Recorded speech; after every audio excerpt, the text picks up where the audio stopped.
የአና ማስታወሻ ተርጓሚ አዶኒስ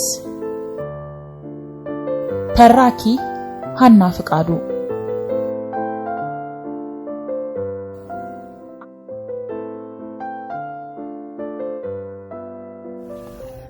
ሰኞ ምሽት ህዳር 18 1943 ውድ ኪቲ በየጊዜው የመቸከችካቸውን ነገሮች እያገላበጥሽ የማንበብ ዕድል ብታገኝ ምንኛ የሚፈራረቅ ስሜት እንደተጻፈ ገርሞሽ አያባራ።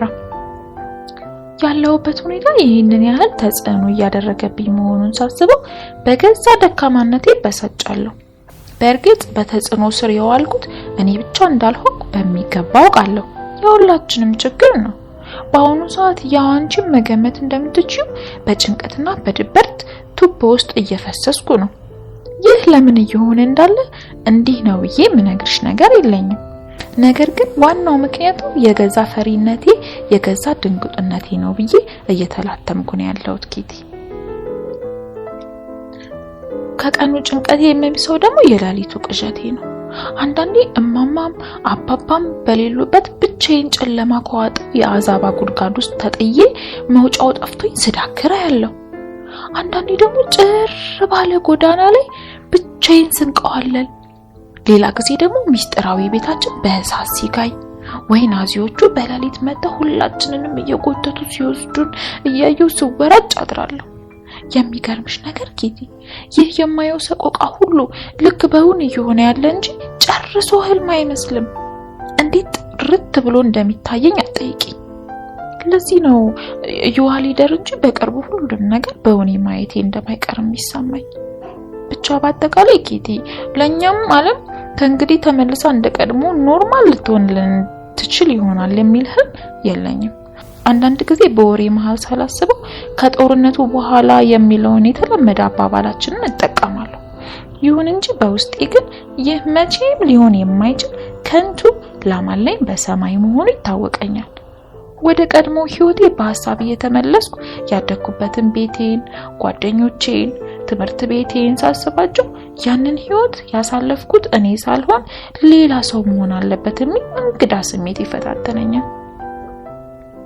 እኛ ስምንታችን ከነሚስጥራዊ መደበቂያችን እጅግ በሚከብድና ድቅድቅ ባለ ጥቁር የምጽአት ደመና በተከበበች ትንሽ የአርቲፊሻል ገነት ውስጥ ያለን መስሎ ይታየኛል። አዎ ትንሽዬዋ ገነታችን ውስጥ አሁንም ቢሆን እንብዛም የሚያሰጋ ነገር ያለ አይመስለኝም። ዙሪያችንን የከበበንን ጥቁር ደመና ግን በየጊዜው ወደኛ እየቀረበ እኛንና እየመጣብን ያለውን አደጋ የሚለየውን ክብ መስመር እየጠበበ ሲመጣ በግልጽ ይታየኛል። ካደጋው ማምለጥ የሚቻል አይመስለኝም እና በውስጤ ምን እያልኩ እየጮኩ እንዳለው ልንገርሽ ኪቲዬ። አቤት ምን አለ የከበበን ጥቁር ደመና በአንድ በኩል እንኳን ገለል ብሎልን የማርያም መንገድ ቢሰጠ። ያንቺው አና። ቅዳሜ ህዳር 27 1943 ውድ ኪቲ፣ ትናንትና ማታ አልጋዬ ውስጥ ጋደም ብዬ እንቅልፌን እየተጠባበቅኩ ሳሰላስል ድንገት ከፊቴ ማን ድቅን ያለብኝ ይመስልሻል ኪቲ? ውዷ የትምህርት ቤት ጓደኛዬ ሊዛ። አታምኚኝም ኪቲ፣ ልክ በአካል የመጣች አይነት ነበረ። ከላይ እስከታች ቁልጭ ብላ ትታየኝ ነበረው። ልብሷ ላይዋ ላይ በጥቅጥቅ ብሎ ፊቷ ገዝቶና ገርጥቶ ከፊቴ ቆማ ያዋት። አጥንቱ ባገጠጠ ፊቷ መካከል ፈጣው በወጡት አይኖቿ ሐዘንና ቅያሜ ባጠላበት ስሜት ትክ ብላ አየችኝ። አይኖቿ ውስጥ በግልጽ የተጻፈውን ምሬቷን ለማንበብ ብዙ አልተቸገርኩም። እንዴት አና፣ እንዴት ጥለሽኝ ትጣፊያለሽ? እባክሽ እርጂኝ፣ እባክሽ ከዚህ ካለሁበት ገሃነም አውጪኝ። ሊዝ፣ ምን አባቴ ላደርግ እችላለሁ? ስለ ሌሎች ስቃይና ሞት እዚሁ ተወጥፌ ከማሰብ ሌላ ማድረግ የምችለው ምን አለ? ሊዝን ወደኛ እንዲያመጣት ለእግዚአብሔር ከመጸለይ ሌላ ምን ስላደርግላት እችላለሁ? ለረጅም ሰዓታት የሊዝ ምስል እየተመላለሰ እንቅልፍ ነሳኝ። ስለሌላ ነገር ማሰብ አቃተኝ። አዎ አሁን ስለኔና ስለሊዝ ግንኙነት ብዙ ነገር ግልጽ እየሆነልኝ መጣ። ያኔም ቀድሜ ያኮረፍኳትና የራኳት እኔው ነበርኩ። የልጅነት ነገር ሆኖ ችግሯን ለመረዳት አልቻልኩም ነበር። የፈረድኩባት ያለ አግባብ እንደነበር አሁን ነው የገባኝ። ከሚገባው በላይ የቀረበቻት አንዲት ጓደኛ ነበረቻት። እሷንም ወስድባት እየመሰላት በጣም ተሰጋ ነበር። ምስኪን ሊዝ ምን ያህል ተሰቃይታ እንደነበር አሁን ገና ነው የማውቅላት። የዛኔው ነው የሷ ስሜት አሁን በራሴ አውቀዋለሁ። በጣም ሊዝን የመሰለሽ ምስኪን እንደዛ አስቀይሜ ስለ እውነት የክፋት ሁሉ ክፋት ነበር።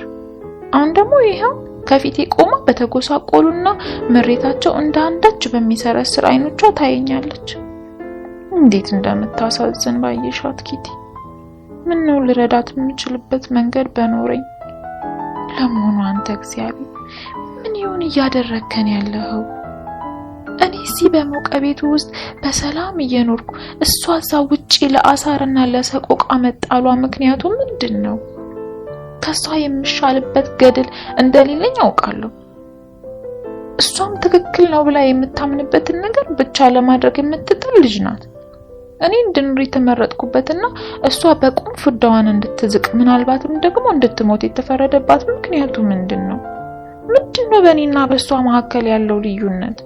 ለምንስ ነው ይሄንን ያህል እንድንራራቅ ያረከን? ኦ ሊዝ አምላክ ብሎ ይሄ ክፉ ቀን እስኪያልፍ በህይወት ከቆየውኝና ከተገናኘን ለበደልኩሽ ሁሉ እንዴት እንደምክስሽ ታያለሽ። ከምንም በላይ የምመኘው ይሄንን ነው። እባክህ አንተ አምላክ በኪነ ጥበብ ጠብቃት። ቢያንስ ብቸኛ እንዳትሆን እርዳት። ፈቃድህም በሆነና ምን ጊዜም በአዘኔታና በፍቅር እንደማስባት በነገርክልኝ። ምናልባት ይህን ማወቋ የተሻለ ጽናት ሊሰጣት ይችላልና። ውስጡን ግን ምን እንደሚሰማኝ ታውቂያለሽ ኪቲ? የሊዝ ነገር ገና ድሮ ያከተመለት እንደሆነ መቼም እንደማንገናኝ የበደልኳትንም ሁሉ መቼም ልክሳት እንደማልችል አዎ ልቤ ሹክ የሚለኝ ይሄንን ነው። የሆነው ሆኖ ኪቲ ለሊዝ ባንቺ ፊት የምገባላት ቃል አለኝ። ከእንግዲህ በህይወት እስካለው ድረስ መቼም ከልቤ ላላወጣት የምችለውን ሁሉ አደርጋለሁ። ስለራሴ ባሰብኩ ቁጥር አስባታለሁ። ስለራሴ በጸለይኩ ቁጥር እጸልይላታለሁ። ያንቺው አና።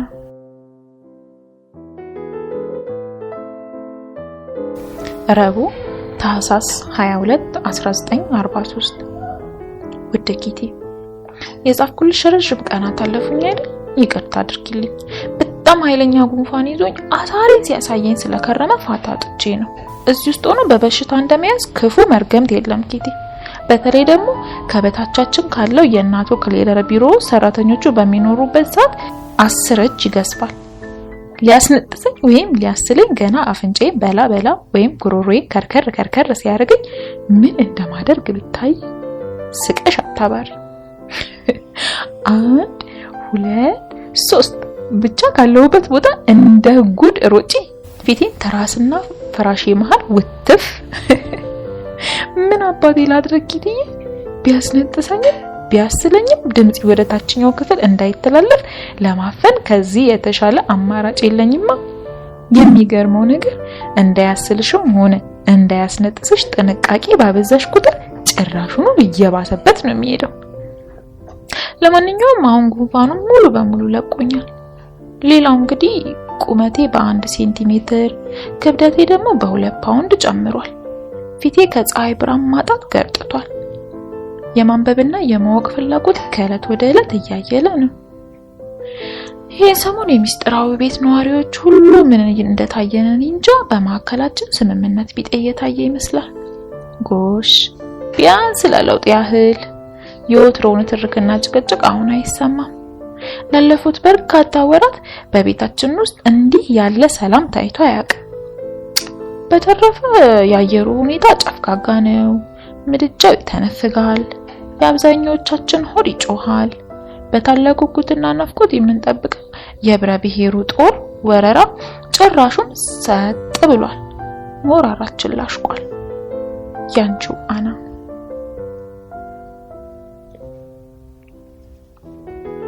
እሁድ ጥር 2 1944። ውድ ኪቲ፣ ዛሬ ጠዋት ምንም የምሰራው ስላልነበረኝ ዲያሪን እንደ ዘበት ብድግ አደረኩኝና ገጽ በገጽ እያገላበጥኩ ጥቂት እንደቃኘሁት ለኔው ለራሴ ማመን ባዳጋተኝልህና ቁጣ ስለማማ የጻፍኳቸውን ነገሮች ሳነባቸው ክፉኛ ከመደንገጤ የተነሳ ማንበቤንም ቆም አደረኩና ራሴን በራሴ ጠየቅኩት። አና፣ እውን ካንቺ አንደበት ነው እንዲህ ያለ የጥላቻ ቃላት ይወጣው? ኦ አና፣ ይህ እንዴት ሊሆን ቻለ? እንዲህ ያሉ አጸያፊ ቃላት በምን ተአምር ካንቺ ሊወጡ ቻሉ? የገለጥኩትን ዲያሪን እንዲያስኩ ደንዝሼ በተቀመጥኩበት ስላለፈው ሁሉ ማሰላሰል ጀመርኩ። ምን አይነት በደል ቢደርስብኝ ነው እንዲህ በቁጣ ማዕት ታጭቄ የነበረው? እንዴት ይሄንን ያህል ጥላቻ ውስጥ ሊገባ ቻለ? በምንስ ተአምር ይሄንን ያልተገራ ስሜታዊነቴን ቁም ነገር ብዬ ላንቺ ላካፈልሽ ቻልኩ ኪቲ? ለማንኛውም ከዓመት በፊት የነበረችው አና የነበረባት ችግር በዛሬዋ አና አይን እንደገና እያየሁ ሁኔታውን መረዳትና በሚቻለኝም ሁሉ የቀድሞዋን አና ይቅርታ ላድርግላት እየጣርኩ ነው። ከዚህም ሌላ ኪቲ፣ ያለ አንዳች በቂ ማስረጃና ግልጽ ማብራሪያ እንደመጣልኝ ስቸከችክብሽ የከረምኳቸውን የሆድ ብሶቶች ክሶች በድጋሚ መርምሬና አጣርቼ ትክክለኛውን ሁኔታ እንድታውቂ ላደርግሽ ካልቻልኩ መቼም ህሊናዬ ነፃ ሊሆንልኝ አይመስለኝም። ስማቅቅበት የቆየሁትና አሁንም እየማቀቁበት ያለሁት ዋነኛ ችግሩ ምን መሰለሽ ኪቲ?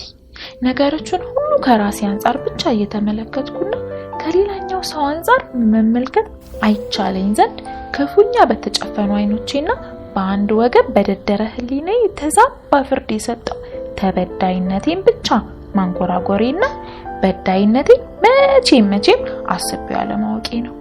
በእኔና በማማ መሃል እንደ ሽብልቅ ተሰንቅሮ እየፈለቀቀንና እያራራቀን ያለው ይሄው ችግሬ እንጂ ሌላ ምንም እንዳልሆነ አሁን ገና ነው የተገለጸልኝ። የራሴን ብቻ እያየው የሷን ሳላይላት መረን በወጣ ግልፍተኛ ስሜቴና ልጓም በሌለው አንደበቴ እየነቆርኩ ሰላምና ደስታ እንዲርቃት ያደረኩት እኔው ራሴ ነኝ። ኤሊ ይመስል ራሴን በገዛ ቀፎዬ ውስጥ ደብቄ ለማንም ግድ ሳይሰጠኝ ራሴን ብቻ እሽሩ እያልኩ የምኖር ጉዲት መሆኔን ሳያንሰኝ ከአንዱ ጥግ ጸጥ ብዬ እቀመጥና ደስታዬን፣ ሐዘኔን፣ ጭንቀቴን፣ ጥላቻዬን ሁሉ አንቺ ላይ ቸከችካለሁ።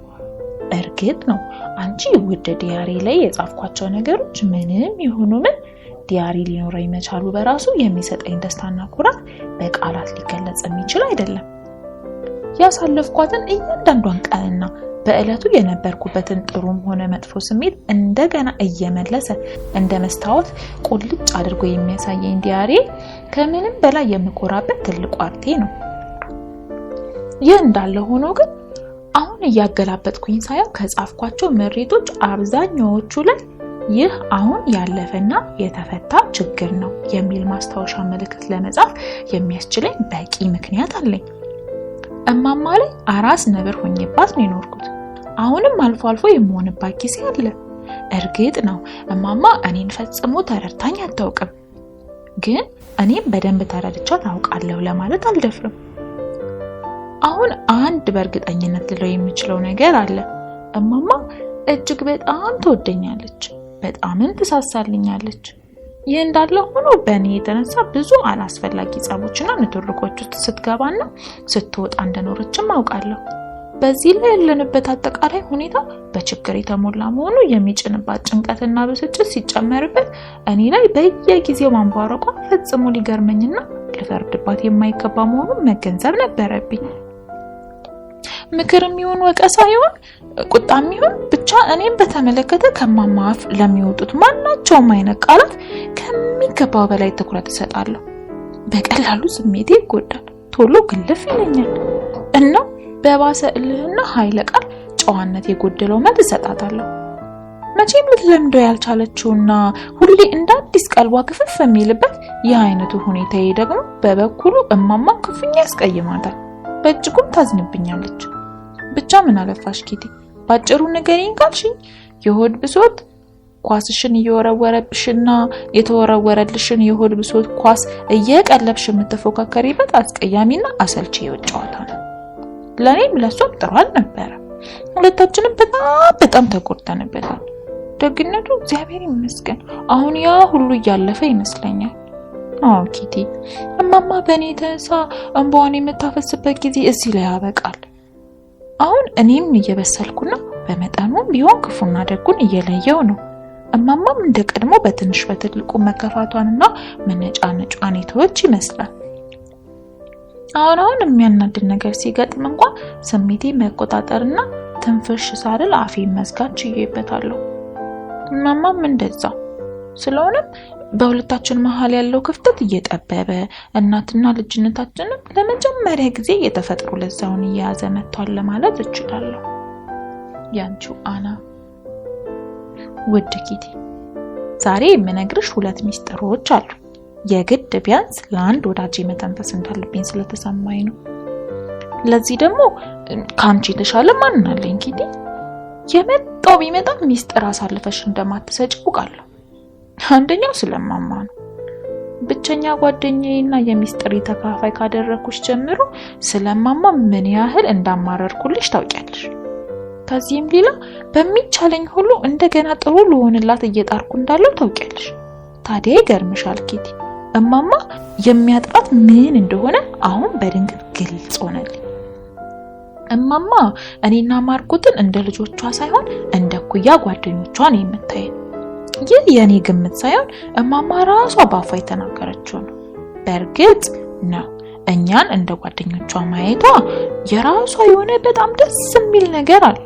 ችግሩ ኪቲ ምንም አይነት ጓደኛ የእናትን ቦታ ሊሸፍንልሽ አይችልም። በእኔ አመለካከት እናቴ ፈለጓን ልከተልላት የሚገባኝ መሪ እንድትሆንልኝ እፈልጋለሁ። የምትለኝን ሁሉ ሰማትና ላከብራት እንድችል እፈልጋለሁ። ማርቆት ስለነዚህ አይነት ነገሮች ያላት አመለካከት ከዚህ በጣም የተለየ እንደሆነና በተለይ ያ አሁን የነገርኩሽ ነገር መቼም ሊገባት እንደማይችል ይታወቀኛል። አባባም ያው እንደምታውቂው እማማን በተመለከተ ምንም አይነት ንትርክ ውስጥ መግባት አይፈልግም። እኔ ትክክለኛ እናት ብዬ ማስባት በመጀመሪያ ደረጃ በጣም ብልሃተኛ የሆነች፣ በተለይ ደግሞ ልጆቿ የኛን እድሜ ሲደርሱ በምን መልኩ ልትቀርባቸው እንደሚገባት የምታውቅና በአንድ በሆነ አጋጣሚ ሆድ ብሶኝ ባለቀስ በተራ ህመም ምናምን ሳይሆን በሌሎች ምክንያቶች ማለት ነው እንደ ህፃን እንደ ጅል አይታኝ የማትስቅብኝ አዋቂ ሴት ነው። ትክክለኛ እናት ቢያንስ እነዚህን ነገሮች ልታሟላ ይገባታል የሚል እምነት አለኝ። እማማ ደግሞ ከነኚህ አንዱን እንኳን በሚገባ እንደማታሟላ አውቃለሁ። ለምሳሌ እማማን እስከዛሬ ይቀልላት ያልቻልኩበትን አንድ ነገር ልንገርሽ። በእርግጥም ላንቺ በጣም ትንሽና ተራ ነገር መስሎ ሊታይሽ ይችል ይሆናል። ነገር ግን የዚያን ዕለቱን ቅያሜን ከሆዴ ለማውጣት ምን ያህል እንደተቸገርኩ የማውቀው ነኝ። ነገሩ የሆነው ወደዚህ ሚስጥራዊ መደበቂያ ከመምጣታችን ብዙ ቀደም ብሎ ነው። ከጥርስ ሐኪሜ በተሰጠኝ ቀጠሮ መሰረት ወደ ክሊኒኩ የምንሄድበት ዕለት ነበር። ታዲያ አብረውኝ ሊሄዱ የተነሱት እማማና ማርቆት ብስክሌቴን ቢይዝ ጥሩ እንደሆነ ነገሩኝ። በኔ የብስክሌት መውደድ እንኳንስ እንዲህ ተብዬ ኪቲ ብቻ ወዲያውኑ ብስክሌቴን ላይ ቂም ባልኩልሽና ከፊታቸው እየነዳሁ እየተመለስኩ መንገዳችንን ጀመርን። ሕክምናዬን ጨርሼ ከክሊኒኩ እንደወጣ እማማ ማርቆትን የሆነ ነገር ልናይ ይበሉኝ ልንገዛ ይበሉኝ አሁን በትክክል ትዝ አይለኝም፣ ብቻ ወደ ከተማ የሚሄዱበት ጉዳይ እንዳላቸው ነገሩኝ። እኔም አብሬያቸው መሄድ እንደምፈልግ ስነግራቸው ግን ምን እንዳሉኝ ታውቂያለሽ? አንቺማ ብስክሌት ስለያዝሽ ወደ ከተማ መሄድ አትችይም፣ ስለዚህ በቀጥታ ወደ ቤት መመለስ አለብሽ። ልክ ይሄኔ ነበር ቀድሞውኑ ብስክሌቴን እንዲይዝ ያደረጉኝ ለተንኮላቸው መሆኑ የገባኝ። እንዴት እንደበሸኩ እንዴት ቅጥል እንዳልኩ ልነግርሽ አልችልም ኪቲ። እንባዬን መቆጣጠር አቅቶኝ ሳለቅስ ሲያዩ እማማና ማርቆት ይብስ ብለው ይስቁብኝ ጀመር። ይሄኔማ እኔን አያርግሽ ኪቲ፣ ጭራሹኑ የሚያደርገኝን አሰጣኝ ነው የምልሽ። የምላቸው ቢጠፋኝ ዋናው ጎዳናን እንደያዝን ሁለቱም ላይ ምላሴን አወጣሁባቸውና ዘልዬ ብስክሌቴ ላይ ፊት ጣልኩ። ይህን ድርጊቴን ያየች አንዲት ባጠገባችን እያለፈች የነበረች ሴትዮ እንዴት ከው እንዳለችና አይኖቿ ፈጣው እንደቀሩ አጠይቂ። ምን ታድርግ? እናቷ ላይ ምላሷን የምታወጣልሽ ማየት የተለመደ አይደለም። ለማንኛውም ያንለት ከነማማ እንደተለየውኝ በምን ፍጥነት ብስክሌቴን እያከነፍኩ ወደ ቤት እንደተመለስኩና ከገባውን በኋላ ለምን ያህል ሰዓታት እንዳለቀስኩ ትዝ ይለኛል። ታዲያ ያንለት እማማ ያደረሰችብኝን ቁስል እስከ ዛሬ ድረስ እንደሚቆጠቆጠኝ ለማን ምን ብዬ ላወራው እችላለሁ? ኪትዬ አንቺም ከተረዳሽኝ አንድ ነገር ነው። ሁለተኛው ሚስጥሬ ደግሞ ምን መሰለሽ? ይሄኛው እንኳንስ ለሌላ ለአንቺም ለመንገድ የሚቸግረኝ አይነት ነው። ምክንያቱም ጉዳዩ ሙሉ በሙሉ እኔኑ የሚመለከተኝ ስለሆነ። ትናንትና በኮረዳነቱ ወቅት በልጃገረዶች ላይ ስለሚታዩ የመሽኮርመምና በሌሎች አዳዲስ ባህሪያት በሲስ ሄይስተር የተጻፈውን አርቲክል አነበብኩት። በጣም የሚገርም አርቲክል ነው ኪቲ። በቀጥታ ስለኔ የጻፈች እስኪመስለኝ ድረስ ነው ማመን ያቃተኝ። ምንም እንኳን መሽኮርመም የሚባለው ነገር እኔ ላይ እንዲህ በቀላሉ የሚከሰት ባይሆንም ከዚህ ውጪ አርቲክሉ የያዛቸው ቁም ነገሮች ሁሉ ከኔ ጋር ሙሉ በሙሉ የሚገጥሙ ናቸው። አርቲክሉ ስለምን እንደሚያወራ በግርድፉ ልንገርሽ። አንዲት ልጃገረድ የልጅነቷን ጊዜ ተላልፋ ኩርድናዋ በመተሸጋገርባቸው አመታት ያልተለመደ አይነት ዝምተኛነት ይታይባታል። በዚህ ወቅት ከምንም በላይ የሚያሳስባትና ያለማቋረጥም በውስጧ የምታብሰለስለው በየጊዜው በአካሏ ላይ ስለሚታየው አስደናቂ ለውጥ ነው ይላል። እኔም ላይ አሁን በትክክል እየታየ ያለውና በውስጤም እየተሰማኝ ያለው ይህ ነው። የሚገርም ለውጥ ነው ኪዲ። ስለ እውነት ነው የምነግርሽ። የሆነ ለመግለጽ የሚያዳግት ነገር ግን በጣም ደስ የሚል ነገር አለው። ለውጥ ስልሽ በአካሌ ላይ በግልጽ የሚታየውን ብቻ ሳይሆን በአጠቃላይ ውስጤ እየተካሄደ ያለውን ጭምር ማለት ነው። ስለራሴም ሆነ ስለነዚህ አይነት ነገሮች ከማንም ጋር የመወያየት ልምድ የለኝም። ለዚህ ነው ቢያንስ ለአንቺ መናገር እንዳለብኝ የወሰንኩት ኪትዬ። የወር አበባዬን ባየሁ ቁጥር ለነገሩ ገና 3 ብቻ ማየቴ ነው። በአጠቃላይ ህመሙ፣ ድካሙ፣ ማስጠየፉ፣ ማነጫነጩ ሁሉ እንዳለ ሆኖ ተፈጥሮ የሰጠችኝ አንድ ልዩ ጾታዊ ሚስጥር መሆኑን ሳስበው ብቻ የሚሰማኝ ደስታ ቀላል አይደለም። የወር አበባዬ መጥቶ እስኪሄድ ድረስ ሲያስቸግረኝ ውሎ ሲያስቸግረኝ ከማደር ሌላ ምንም ሲያደርግልኝ ያየሁት ነገር ባይኖርም ወሩ ደርሶ ይህ የተፈጥሮ ሚስጥሪን እንደገና የማይበት ጊዜ እንዴት እንደሚናፍቀኝ አጠይቂኝ ኪቲ። ከዚህ ሌላ ሲስ ሄይስተር በዚህ አርቲክሏ ላይ በዚህ እድሜ ክልል የሚገኙ ልጃገረዶች ወይም ኮረዳዎች ስለራሳቸው ምንም አይነት እርግጠኝነት አይሰማቸውም። ምክንያቱም እነሱም እንደማንኛውም ሰው የራሳቸው የሆነ አመለካከት፣ የራሳቸው የሆነ ባህሪ፣ የራሳቸው የሆነ ልማድና አመል እንዳላቸው ገና የመጀመሪያ ጊዜ የሚገነዘቡበት ወቅት ስለሆነ ነው ትላለች። ገርምሻል ኪቲ።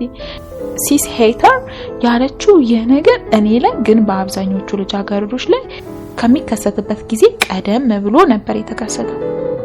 ወደዚህ የመደበቂያ ቤታችን በመጣ በአመቱ ገደማ ማለትም ልክ 14 አመት እንደሞላኝ ነበር ከእንግዲህ እኔ ሙሉ ሰው ነኝ የሚለው ስሜት ለመጀመሪያ ጊዜ ያደረብኝና ራሴን እንደ ትልቅ ሰው መቁጠር ጀመርኩት። አንዳንድ ጊዜ የመኝታ ሰዓት ደርሶ አልጋዬ ላይ ገብቼ ጋደም ካልኩ በኋላ በእጆቼ ጦሶቼን የመደባበስና የልቤን የትረታ ስልት የማዳመጥ ከፍተኛ ፍላጎት ያድርብኛል። ፍላጎት ቢሉሽ ፍላጎት እንዳይመስልሽ ኪቲ፣ ጨርሶ ከቁጥጥር ውጪ የሆነ ፍላጎት ነው። ያንቺው አና። ሐሙስ ጥር 6 1944። ውድ ኪቲ፣ የሆዴን የማዋየው አንድ ሰው ቢኖረኝ የሚለው የዘወትር ምኞቴ ከጊዜ ወደ ጊዜ እያደገና እየከረበ በመምጣት ከምኞትነት አልፎ የግድ መሆን ያለበት ነገር መሆኑ እየተሰማኝ ስለመጣ ለጥቂት ቀናት ካወጣውና ካወረድኩ በኋላ ከፒተር ጋር ቀረርም መፍጠሩ አማራጭ እንደሌለው ተረዳው። እናም አልፎ አልፎ በተለይ ቀን ቀን ወደ ፒተር ክፍል እየሄድኩ የተወሰኑ ጊዜያት ከሱ ጋር ማሳለፍ ጀመርኩ። ታዲያ ይህን ባደረኩ ጊዜ ሁሉ እንዴት ቅልል ብሎኝ እንደምውልና እንደማመሽ ሳስበው እስከዛሬ ራሴን መበደሌ እንዴት ይቆጨኛል መሰለሽ ኪትዬ። ነገር ግን ፒተር ከሚገባው በላይ ይሉኝታ የሚያጠቃውና በማይመቸው ሰው ላይ እንኳን በሩን ለመዝጋት ድፍረቱ የሌለው ልጅ መሆኑን ስለማውቅ ክፍሉ ውስጥ ገብቼ ብዙ የመቆየት ድፍረት እስካሁን አልመጣልኝም። ምክንያቱም እየሰለቸውት ከሆነስ ብዬ ፈራለሁ። ክፍሉ ውስጥ ቆይቼ ላዋራው የሚችልበት ሰበብ ለማግኘት በየጊዜው አስብ ነበር። ማንኛውንም አይነት ሰበብ በቀላሉ ማግኘት አቅቶኝ አይደለም፣ አላማዬን የሚያስነቃብኝ አይነት እንዳይሆንብኝ ብዬ እንጂ። ታዲያ ልጅ ተጠብቀው የነበረው እድል ትላንትና አገኘሁት እልሻለሁ። ፒተር የሰንጠረዥ ጥያቄዎችን የመምላት ኃይለኛ አባዜ አለበት። በተለይ ይህን ሰሞን እሱ ላይ ተለጥፎ ስለሚውል ሌላ ነገር ሲሰራ አይታይም። ታዲያ ትላንትና ከክፍሉ ገባውኝና አጠገቡ ተቀምጬ ሰንጠረዦቹን መምላት ረዳው ጀመር። ብዙም ሳይቆይ ሰንጠረዦቹን ሞልተን ጨረስንና ትንሿ ጠረጴዛችን አጠገብ ሆነን እንደተቀመጥን ወሬ ጀመርን። እሱ ወንበሩ ላይ ነበር የተቀመጠው፣ እኔ ደግሞ ከታጣፊ አልጋው ጫፍ ላይ። በየመሃሉ ቀና እያልኩኝ ጥልቅና ሰማያዊ አይኖቹን ባየኋቸው ቁጥር ይሰማኝ የነበረው ስሜት ይህ ነው ለማለት የሚቸግርና ግራ የሚጋባ አይነት ነው። እሱም በከንፈሩ ዙሪያ አንዴ ብልጭ አንዴ ድርግም እያለ መልእክቱ ምን እንደሆነ በግልጽ ለመረዳት የሚያዳግተው አሳሳቁና ፈገግታው ጋር ከፊቴ ቁጭ ብሎ ጎንበስ ቀና እያለ አይኔን ያየኛል። ይሁን እንጂ የውስጥ ስሜቱ ግን በደንብ ማንበብ ችዬ እንደነበረ በጣም እርግጠኛ ነኝ። በሰዓቱ ምን ማድረግ እንዳለበት ያለማወቅና የመጨነቅ ስሜት ፊቱ ላይ ቁልጭ ብሎ ይታየኝ ነበር። ከዚህም በተጨማሪ ወንድ ገጽታና ባህሪ ለመላበስ ከሚያደርገው ጥረት ስለተባዕት ጾታ ያለውን አመለካከት በግልጽ ለመረዳት ይቻላል። አኳኋኑ ሁሉ የአይን አፋር መሆኑን ልብ አልኩና እኔም ቁጥብነት ተሰማኝ። እንደዛም ሆነ አሁንም ቀና እያልኩ እነኛን ድቅድቅ ሸለቆ መሃል እንደ አልማዝ የሚፈነጥቁ አይኖቹ ከማየት መታቀብ አልቻልኩም። እዚያው በዚያው ላፈርጥለት የዳዳኝን የልቤ ውስጥ ጥያቄ ባፌ አልበለው እንጂ በሚቁለጨለጩ አይኖቼና በሰራ አካላቴ ላይ ይታይ በነበረው ያልተለመደ ሁኔታ ሳልገልጸው የቀረው አይመስለኝም እንጂ ጌትዬ፣ እንደ ሁኔታውማ አፍ አውጥቼ እባክህ ፒተር፣ እባክህ ልብ ውስጥ እየተብላላ ያለው ምን እንደሆነ ንገረኝ። አሁን እያወራን ካለነው አርቲ ቡርቲ ባሻገር ምንም የሚታየህ ነገር የለም? እስቲ በፈጠረ ይሁድህን ንገረኝ ልለው ምንም አልቀረኝም ነበር። ያም ሆነ ምንም አዲስ ነገር ሳይፈጠር ምሽቱ አለፈ። ወጣቶች በጉርምስናና በኩርድና ጊዜያቸው ስለሚያሳዩአቸው አዳዲስ ባህሪዎች ያነበብኳቸው አንዳንድ ነገሮች ለፒተር ከማካፈሌ በቀር ስለኔም ሆነ ስለሱ ምንም ያወራነው ነገር አልነበረም። ማታ አልጋዬ ውስጥ ገብቼ ጋደም እንዳልኩ ሁሉንም ነገር እንደገና እየመለስኩ ሳስበው የጀመርኩትን ለመቀጠል ሁኔታው ሁሉ የሚገፋፋ አይደለም። በዚህ ላይ የፒተርን ድጋፍ እስከመሻት ድረስ መውረዴ አንድ ደስ የማይል ስሜት አሳደረብኝ። ይሁን እንጂ አንድ ሰው ልቡ የተመኘውንና የናፈቀውን ነገር ለማግኘት ሲል አሳልፎ የማይሰጠው ምን ነገር አለ ኪቲ? እና እኔም አጉልጉራ መንፋቴን ተውኩልሽና በየጊዜው ወደ ፒተር ክፍል እየሄድኩ አጠገቡ በመቀመጥ የሆዱን እንዲያወራኝ ለማድረግ የሚቻለኝን ሁሉ ለመጣር በድጋሚ ወሰንኩ። በነገራችን ላይ ኪቲ፣ አደራሽን ከፒተር ፍቅር ይዟት ነው ብለሽ እንዳታስቢ በጭራሽ። እመኚኝ ኪቲ፣ ነገሩ እንደዛ አይደለም። ስለለት ለመናገር የእናቱ ፋንዳን ልጅ ወንድ በመሆን ፈንታ ሴት የነበረሽ ቢሆንም ልክ አሁን ከፒተር ጋር እንዲኖረኝ እየሞከርኩ ያለሁት ጓደኝነት ከሷም ጋር እንዲኖረኝ መሞከሬ የማይቀር ነበር። ጌትዬ፣ አሁን እኔ እንደ በረሃ ውሃ እየጠማኝ ያለው ይሁዱን የሚያወራኝና ይሁዲን የማወራለት የእድሜ እኩያ ማግኘት ብቻ ነው፣ ወንድም ይሁን ሴት። ያንቺው አና። ሐሙስ ጥር 6 1944። ውድ ኪቲ፣ ዛሬ ጠዋት ለ1 ሰዓት 5 ጉዳይ ገደማ ከእንቅልፌ እንደነቃው ሳየው የነበረው ህልም ያለምንም መዛባት አንድ በአንድ እንደገና ይታወሰኝ ጀመር። ለወትሮ ሳየው ያደርኩትን ህልም ስነቃ በትክክል ማስታወስ አይሆንልኝም። ቁርጥ ባለና መላቅጡ በጠፋ መልኩ አንዳንድ ነገሮች ትዝ ከሚሉኝ በቀር የዛሬው ግን ልዩ ነው ኪቲ። ምንም ህልም የማይመስልና ጥርት ብሎ የሚታወሰኝ ነገር ነው ያየሁት። ምን አየሽ አትይኝም? ያየሁትማ እኔ የሆነ ወንበር ነገር ላይ ተቀምጫለሁ። ከፊት ለፊቴ ደግሞ ፒተር ተቀምጧል። ፒተር ስልሽ ይሄኛው ፒተር ማለትም ፒተር ፋንዳን እንዳይመስልሽ፣ የልጅነት ጓደኛዬ ፒተር ዊልሰን ማለቴ ነው። ታዲያለሽ እኔና ፒተር ዊልሰን አንድ ላይ ተቀምጠን ሜሪ ቦስ አሳትማ ያወጣችውን የስዕል መጽሐፍ እያየን ነበር። ህልሙ ቁልጭ ያለ ከመሆኑ የተነሳ መጽሐፉ ላይ ከፒተር ጋር ስናያቸው የነበሩ ስዕሎች አሁንም አንድ በአንድ ትዝ ይሉኛል። ይሄ ብቻ እንዳይመስልሽ ኪቲ፣ ህልምየው ቀጠለ። ድንገት የኔና የፒተር አይኖች ተገናኙ። እናም እነኛን ኩልል ያሉ ቡናማ አይኖች ለረጅም ጊዜ ስመለከታቸው ቆየው። ከዚያ በቀስታ ልስስ ባለ አንደበት ፒተር ኦዋና ይሄን አውቄ ቢሆን ኖሮ እኮ ገና ድሮ መጣልሽ ነበር አለኝና ወደኔ እንደመቅረብ ሲል የንጥቀት አይነት ፊቴን ዞር አደረኩ። ምክንያቱም በጊዜው የተሰማኝ እንግዳና እንደ ወላፈን የሚፋጅ ስሜት አቅሜ ከሚችለው በላይ ነበር። ከዛ ብዙም አልቆየ እንደ ተነደፈ ጥጥ የሚለሰልስና ገና ከዶሮይቱ አብራክ እንደወጣ ትኩስ እንቁላል የሚሞቅ ጉንጭ ከኔው ጉንጭ ጋር ሲነካካ ተሰማኝ። ኦ ኪቲ፣ እንዴት ደስ የሚል ስሜት መሰለሽ! በጣም በጣም ደስ ይላል። አዎ በጣም ደስ ይላል። ልክ እንደዚህ ላይ ነበር የነቃሁት። አላሳዘንም ኪቲዬ? ልክ ጉንጩና ጉንጬ እንደተነካኩ፣ ልክ ልስላሴውን ሙቀቱን ማጣጣም እንደጀመርኩ፣ ልክ ከዚህ በፊት የማላውቀው እንግዳ ዓለም ውስጥ ልገባ ስል ነበር የነቃሁት። ገርምሻል ኪቲ፣ ከነቃው በኋላ የፒተር ጉንጭ ሙቀት ጉንጬ ላይ ይሰማኝ ነበር። እንደ አንዳች የሚሰረስሩ ቡናማ አይኖቹ ገላዬን ዘልቀው ገብተው ልቤን ሲመረምሩትና ምን ያህል እወደው እንደነበረም ሆነ አሁንም ምን ያህል እንደምወደው ሲያሳብቁብኝ፣ ይቅርታ ሲያውቁልኝ ማለቴ ነው፣ በደንብ ይሰማኝ ነበር። ከየት መጣ ሳልለው እንባ ግጥም አለኝ ኪትዬ። ከዚህ ሁሉ ጊዜ በኋላ በተአምር ያገኘሁት ፒተር ብዙም አብሮኝ ሳይቆይ ድንገት እንደምትሃብ ከፊቴ እልም ሲልብኝ በጣም አዘንኩ። የህልም እንጀራ የሚለው አባባል እንደዚች ሰዓት ግልጽ ሆኖልኝ አያውቅም። በተቃራኒው ግን አሁንም የልቤ ምርጫ ያው የጥንቱ ፒተር ዊልሰን መሆኑን ማረጋገጤ የሰጠኝ ደስታ መጠን አልነበረውም። ያንቺው አና። አርብ ጥር 7 1944።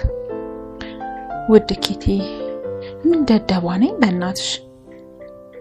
ይሄን ሁሉ ጊዜ የቆጡን የባጡን ስቀባጥርልሽ ከርሜ ለካ ስለ ቀድሞ ህይወቴም ሆነ ስለ ቦይፍሬንዶቼ ምንም ያወራውሽ ነገር የለም። ስለ እውነት ነው የምልሽ፣ በጣም ነው በራሴ ያፈርኩት። ለማንኛውም ይቅርታሽ አይረቀኝና አሁን ከጥቂቱም ቢሆን እነግርሻለሁ። ገና በትንሽነቴ ማለትም ኪንደርጋርተን ውስጥ እያለን ኬረን ሳምሰን ከሚባል የኔ ቤት ትንሽዬ ልጅ ጋር የጠበቀ ጓደኝነት ውስጥ የገባሁት። ከረል ማለት አባቱ ከሞተበት በኋላ ከአንዲት አክስቱ ዘንድ በጥገኝነት ይኖር የነበረ ልጅ ሲሆን ከአክስቱ ልጆች አንዱ ሮቢ ይባላል። ታዲያ መልከመልካሙ ሸበላ ቁመና ያለውና የትምህርት ቤቱ ልጃገረዶች ሁሉ የአይነ ማረፊያ የነበረው ሮቢ ከነመፈጠሩም ትዝ ሳይለኝ ነበረ አጭርና ፉስቶ ከሆነው ከኬረን ላይ ቀርብ ያለፈው። ምክንያቱ ምን መሰለሽ ኪቲ፣ ለኔ መልክም ቁመናም ዋና መለኪያ የሆነው አያውቅም። እናም በጣም ወደው የነበረው ከኬረን ጋር የአመታት ጓደኛሞች ነበርን። አብዛኛውን ጊዜ አብረን ነበር የምናሳልፈው። በተለይ ትምህርት ቤቱ ቅጥር ግቢ ውስጥ ለየብቻ የምንታይባቸው ሰዓታት ከቁጥር የሚገቡ አይደሉም። ይሁን እንጂ ያን ሁሉ ጊዜ በጓደኝነት ስናሳልፍ ለኬሬል የነበረኝ ፍቅር ተገቢውን ምላሽ አግኝቶ አያውቅም። እንኳንስ እኔ የምወደውን ያህል ሊወደኝ ምን ያህል እንደምወደው እንኳን በትክክል አያውቅም ነበር። ከዚህ በኋላ ነበር ከፒተር ዊልሰን ጋር የተገናኘ ነው። ያው እንግዲህ እንደ ልጅነቴ ትርጉሙ በላይ ላይልኝ እንጂ ለፒተር የነበረኝ ስሜት ለኬረል ከነበረኝ ለየት ያለ እንደነበር ትዝ ይለኛል። ማለትም ከፒተር የምሩ ፍቅር ነበር የያዘኝ ማለት እችላለሁ። እሱም በጣም ነበርና የወደደኝ እድቹ እንደተጣበቀን ነበር አንዱ ሙሉ በቃ ያለፈው። በተለይ እጅ ለእጅ ተቆላልፈን በያውራ ጎዳናዎቹ ወክ ያደረግንባትን ያቺ ጣፋጭ ቀን አሁንም እንደ ጉር ትዝ ትለኛለች። እሱ ነጭ ሙሉ ልብስ ነበር የለበሰው፣ እኔ ደግሞ አጭር ስስ ቀሚስ።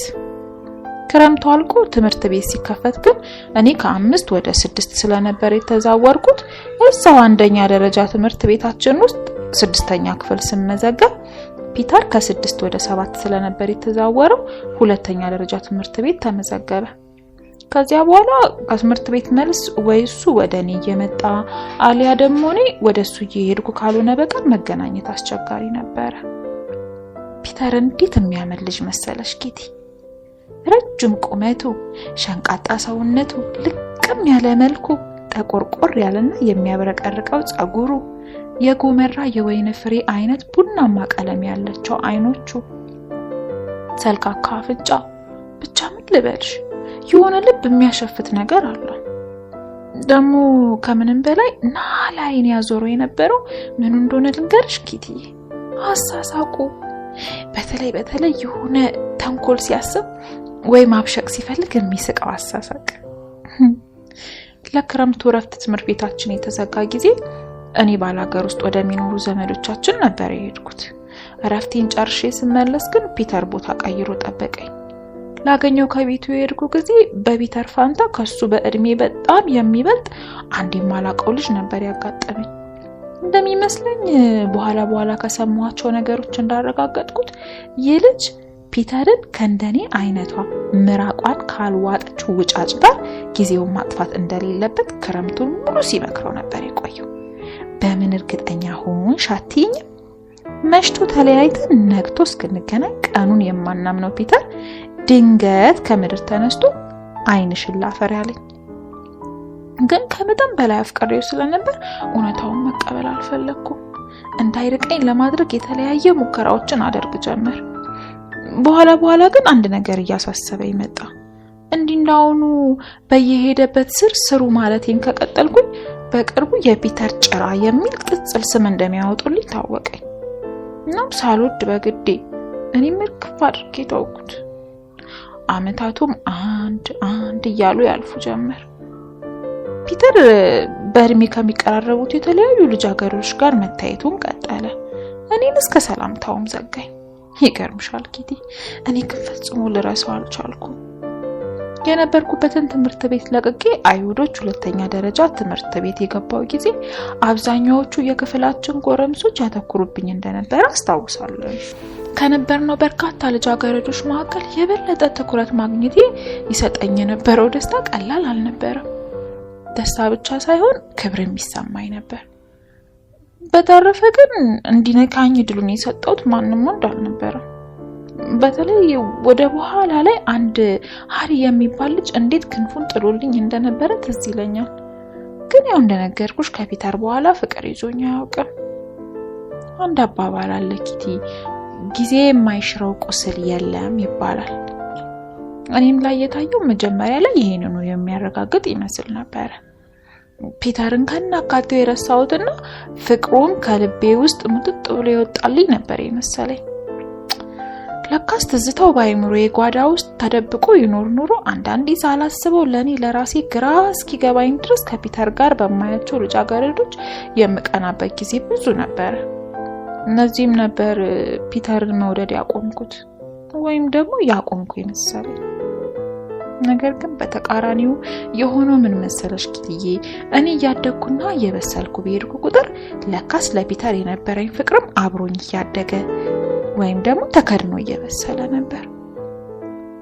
ምንም የተለወጠ ነገር እንደሌለ ዛሬ ጠዋት አወቅኩኝ። እድሜ ለህልሜ። ስለሆነት ለመናገር ፒተር ያን ጊዜ እኔን ከህፃን መቁጠሩና ወደ እድሜ ኩዮቹ ፊቱን ማዞሩ ምንም የሚያስወቅሰውና የሚያስፈርድበት እንዳልሆነ አሁን በደንብ ይገባኛል። እንደዛም ሆኖ እንዲህ ሙሉ በሙሉ ከሆዱ ሊያወጣኝና ከነመፈጠሪም ሊረሳኝ መቻሉ የሆነ የሚያም ነገር አለው። በዛሬው ማለዳው ህልም ያየሁትን የፒተርን ፊት ጥንት በእኔ ከማየው በተሻለ ቅርበት ነበር ያስተዋልኩት። አዎ በእርግጥም ፒተር ዊልሰን ልረሳው የሚቻለኝ አይነት ልጅ አልነበረም። እሱ ባይሆን ሌላ ማንም ሰው ይህንን ያህል ጊዜ ልቤ ውስጥ እንዲህ ተንደላሎ መኖር የሚችል አይመስለኝም። ህልሜ ምን ያህል እንደረበሸኝ ታውቂያለሽ ኪቲ? አባባ ማታ ማታ ልተኛ ስል እንደሚስመኝ ሁሉ ጧት ጧት ስንገናኝም ይስመኛል። ታዲያ ዛሬ ጧት ልክ ሲስመኝ ምን ነው ፒተር በወንክልኝ ብዬ ልጮህ ምንም አልቀረኝም ነበር። ብቻ ምን አለፋሽ ቀኑን ሙሉ ለአንዲት ሰከንድ እንኳን ስለሌላ ነገር ማሰብ አቅቶኝ ነበር። እንድቹ በሆዴ ፒተር ፒተር ፒተር እንዳልኩኝ መሸልኝ። ታዲያ ምን ይሆን የሚሻለኝ ኪትዬ? ምንድነው መፍትሄው? በበኩሌ የሚታየኝ አማራጭ አንድ ብቻ ነው። በሚቻለኝ ሁሉ በህይወት ለመቆየት መጣርና ይህ የተረገመ ጊዜ አልፎ ከዚህ ቦታ ስወጣ ከፒተር ጋር እንደገና እንዲያገናኘኝ እግዚአብሔርን መለመን። እንዲያገናኘኝ ብቻም ሳይሆን ፒተር ገና አይኖቼን ሲያይ ምን ያህል እንደማፈቅረው እንዲገባውና ልክ ዛሬ ጧት በህልሜ እንዳለኝ አና ይሄን አውቄ ቢሆን ኖሮ ገና ድሮ መጣልሽ ነበር ሲለኝ በእውኔም እንድሰማው ያደርግ ዘንድ ከልቤ መጸለይ። ፊቴን በመስታወት አየሁት። በጣም ተለውጧል። አይኖቼ ጥርት ከማለታቸውም በላይ ጥልቀት ይታይባቸዋል። ጉንጮቼ ቀላ ቀላ ብለዋል፣ ወደ ሮዝነት የሚያመዝል ቅላት። ከንፈሮቼን ጨምሮ በአፌ ዙሪያ ከምን ጊዜውም የተለየ ልስላሴና ማማር ይታያል። በአጠቃላይ ምንም ችግር የሌለብኝ ደስተኛ ልጅ መስያለሁ። ይህ እንዳለ ሆኖ ግን ገጽታዬ ላይ አንድ በግልጽ የሚነበብ የሐዘን ድባብ እንዳጠላብኝ ያስታውቃል። ፈገግታዬ ብልጭ ባለበት ቅጽበት እዚያው በዛው ክስም ይላል። ያሙናዬ ኪቲ እኔ ደስተኛ አይደለሁም። ምክንያቱም ከፒተር ልብም ሆነ አእምሮ ውስጥ ገና ድሮ እንደጣውቀዋለሁ። ቢሆንም በዛሬው ህልሜ እንደ መንታ ቀስት ላይ ተነጣጥሎ ይመለከቱኝ የነበሩት የፒተር አይኖችና ከጉንጬ ጋር ተነካክቶ የነበረው ለስላሳ ጉንጩ የሰጡኝ እንግዳና ደስ የሚል ስሜት አሁንም ድረስ አብሮኛል።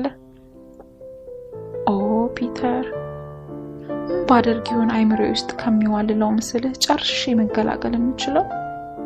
መቼ ይሆን ከወዴ የምትወጣልኝ?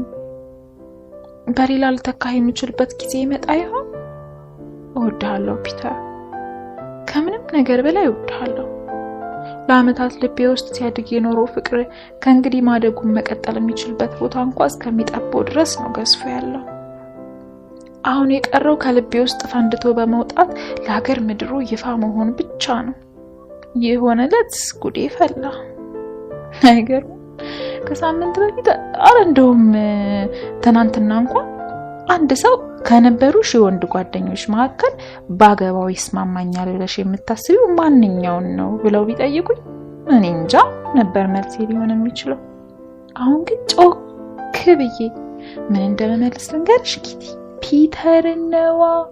ምክንያቱም በነፍሴም በስጋዬም የማፈቅረው እሱን ነው። መቼ እንደሆነ በትክክል ትዝ አይለኝም። አንድ ቀን ከአባባ ጋር በአጋጣሚ ስለ ፍትወት ነክ ጉዳዮች እየተወያየን ሳለ ማለቂያ በሌላቸው ጥያቄዎች ልቡን ወለቅ ሳደርገው ምን አለ መሰለሽ? ስለ እነዚህ አይነት ስሜቶች እንኳን በዚህ እድሜሽ ሊገባሽ አይችልም። ለማንኛውም ስትደርሽበት ታየው የለ። አሁን ምን አሳሰበሽ? እኔ ግን ያኔም በመጠኑ ይገባኝ እንደነበር አውቃለሁ። አሁን ደግሞ ሙሉ በሙሉ ገብቶኛል ማለት እችላለሁ። ያንቺው አና።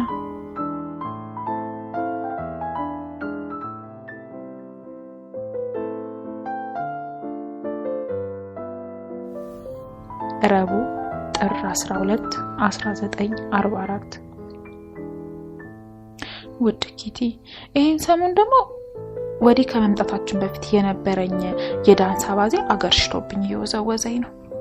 ለዳንስ በተለይ ደግሞ ለባሌት ዳንስ ያለኝ ፍቅር እንዲህ ተብሎ የሚወራ እንዳይመስልሽ። ታዲያ ከየት መጣ ሳልለው ድንገት ውል ብሎብኝ ሌላው ሁሉ ያስረሳኝ ነው። አንዳንዱን ምሽት የማሳልፈው የተለያዩ የዳንስ ስቴፖችን በመለማመድ ሆኗል ነው የምልሽ። የማማ የነበረ አንድ ውሃ ሰማያዊ ኮት አስፈቅጄ ወሰድኩልሽና ስፌቱን እየተረተርኩ በትም ካደረኩት በኋላ እየቆራረጥኩ እየሰፋው በተለያዩ ዘለበቶችና ዘርፎች እያጋገጥኩ ምን የመሰለ ዘመናዊ የዳንስ ልብስ አድርጌው ቁጭ። ለመመዴን ገና ስጀምር ተሳስሮ የከረመው ሰውነቴ ጨርሶ አላላውስ ብሎኝ ያስቸግረኝም። አሁን ግን እንዴት በቀላሉ እጥፍ ዘርጋ ማለት እንደቻልኩ ባየሽልኝ ኪትዬ። ሰውነቴን ልክ እንደ ቀድሞ እንዳፈቀደኝ ማዘዝ ልችል ምንም አልቀረኝም። ሰውነትሽ በአጭር ጊዜ ውስጥ ቀልጣፋና ታዛዥ የሚያደርግልሽ አንድ ተአምረኛ እንቅስቃሴ አይነት አለ። ምን ታደርጊ መሰለሽ? መጀመሪያ ወለሉ ላይ ትቀመጫለሽ። ከዛ በአንደኛው እጅሽ አንደኛውን ተረከዝሽን፣ በሌላኛው እጅሽ ሌላኛውን ተረከዝሽን ትይዥና ሁለቱንም እግሮችሽን ወደ ላይ በማንሳት አየር ላይ እንዲቆዩ ማድረግ። እኔንን እንቅስቃሴ ስሰራ የግድ ትራስ ወይም መከዳ ነገር ከስሬ ማድረግ አለብኝ። አለበለዚያ ከስራ መፍታት ብዛት የላለው መቀመጫ መከራውን ማየቱ ነው። እያንዳንዱ የመደበቂያ ቤታችን አባል ክላውድለስ ሞርን የተሰኘውን መጽሐፍ እየተቀባበለ በማንበብ ላይ ይገኛል። በተለይማማ በጣም ልዩ ሲበዛ ግሩም መጽሐፍ ነው ባይናት። በአብዛኛው የሚያወራው ስለ ወጣትነትና ስለ ወጣቶች ችግር ነው። ታዲያ ነው ሆዬ በአፌ ባለውም በሆዴ ምን ብያሽ ማጣጥኳቸው መሰለሽ? ምን ነው እሱ በቀረባችሁና መጀመሪያ ስለገዛ ልጆቻችሁ በወጉ ማሰብና መጨነቅ በቻላችሁ። እማማ ከኔና ከማርጎት ጋር ያላትን ግንኙነት እንዴት እንደምታየው ታውቂያለሽ ኬቲ? ማንም ወላጅ ከልጆቹ ጋር ከዚህ የተሻለ ግንኙነት ሊኖረው እንደማይችልና እሷ ለኛ ከምትሰጠን ትኩረት በላይ ለልጆቹ ትኩረት የሚሰጥ ወላጅ ይኖራል ብላ እንደማታምን በእርግጠኝነት ልነግርሽ እችላለሁ። ይሁን እንጂ እማማ ትኩረት ሰጠች እንኳን ከተባለ ትኩረቷ ማርጎት ላይ ብቻ ነው። እርግጥ ነው እንደማንኛውም ልጅ ማርጎትም የወላጆቿን ትኩረት ትሻለች። ነገር ግን ማርጎት የኔን ያህል በውስጣዊ ችግሮች የታጨቀች አይመስለኝም። እናም ከኔ በላይ ትኩረት ያሻታል የሚል እምነት የለኝም። በነገራችን ላይ ኬቲ ማርጎት እንዴት የምትጥም ልጅ እየሆነች መታለች መሰለሽ? በፊት ከነበረችው በጣም ተለውጣለች። አሁን ያጭንቅ የሚለው ቁጥብነቷ ሁሉ ጠፍቶ የምር ጓደኛዬ እየሆነችልኝ ነው። እኔን ከምንም እንደማልቆጠር ሕፃን ማየቷንም እርግፍ አድርጋ ትታዋለች። በዚህ ያስልቅላት እንጂ። ይገርምሻል ኬቲ፣ አንዳንዴ ራሴን በሌላ ሰው አይኔ መመልከት ያልተለመደ ባህሪ ያለኝ ማለትም ከውጪ ሆኜ ራሴን ማየት። ከዚያ የዚች አና የምትባል ልጅ አጠቃላይ ሁኔታ ዘና ብዬ ማየትና ያለምንም ችግር የህይወቷን ገጾች እያገላበጥኩ ማንበብ እችላለሁ። ልክ አንዲት የማላውቃትን ልጅ የመመርመር አይነት። አታምኝም ኬቲ፣ ወደዚህ ቦታ ከመምጣታችን እና ነገሮች ሁሉ አሁን በማይበት አይነ ማየት ከመጀመሪ በፊት የማማም የአባባም የማርጎትም እንዳልሆንኩና ምክንያቱን አልወቀው እንጂ ለቤቱ ባዳ እንደሆንኩ የሚሰማኝ ጊዜ ጥቂት አልነበረም።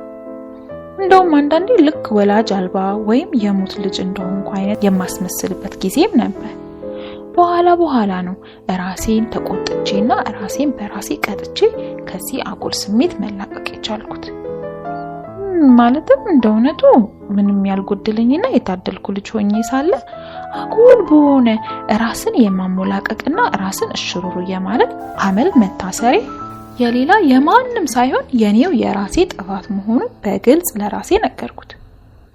ራሴን አሳፈርኩት፣ ሙልጭ አድርጌ ሰደብኩት። ከዛ ደግሞ ይህ ሁሉ አለፈና ከሁሉ ጋር ተግባቢ እንደሆን ራሴን ማስገደድ የጀመርኩበት ጊዜ መጣ። ትምህርት ቤት ከመሄዴ በፊት ዝግጅቴን ለማጠናቀቅ ስል በቤታችን ከማንም በፊት ማልጄ የምነሳ እኔ ነበርኩ።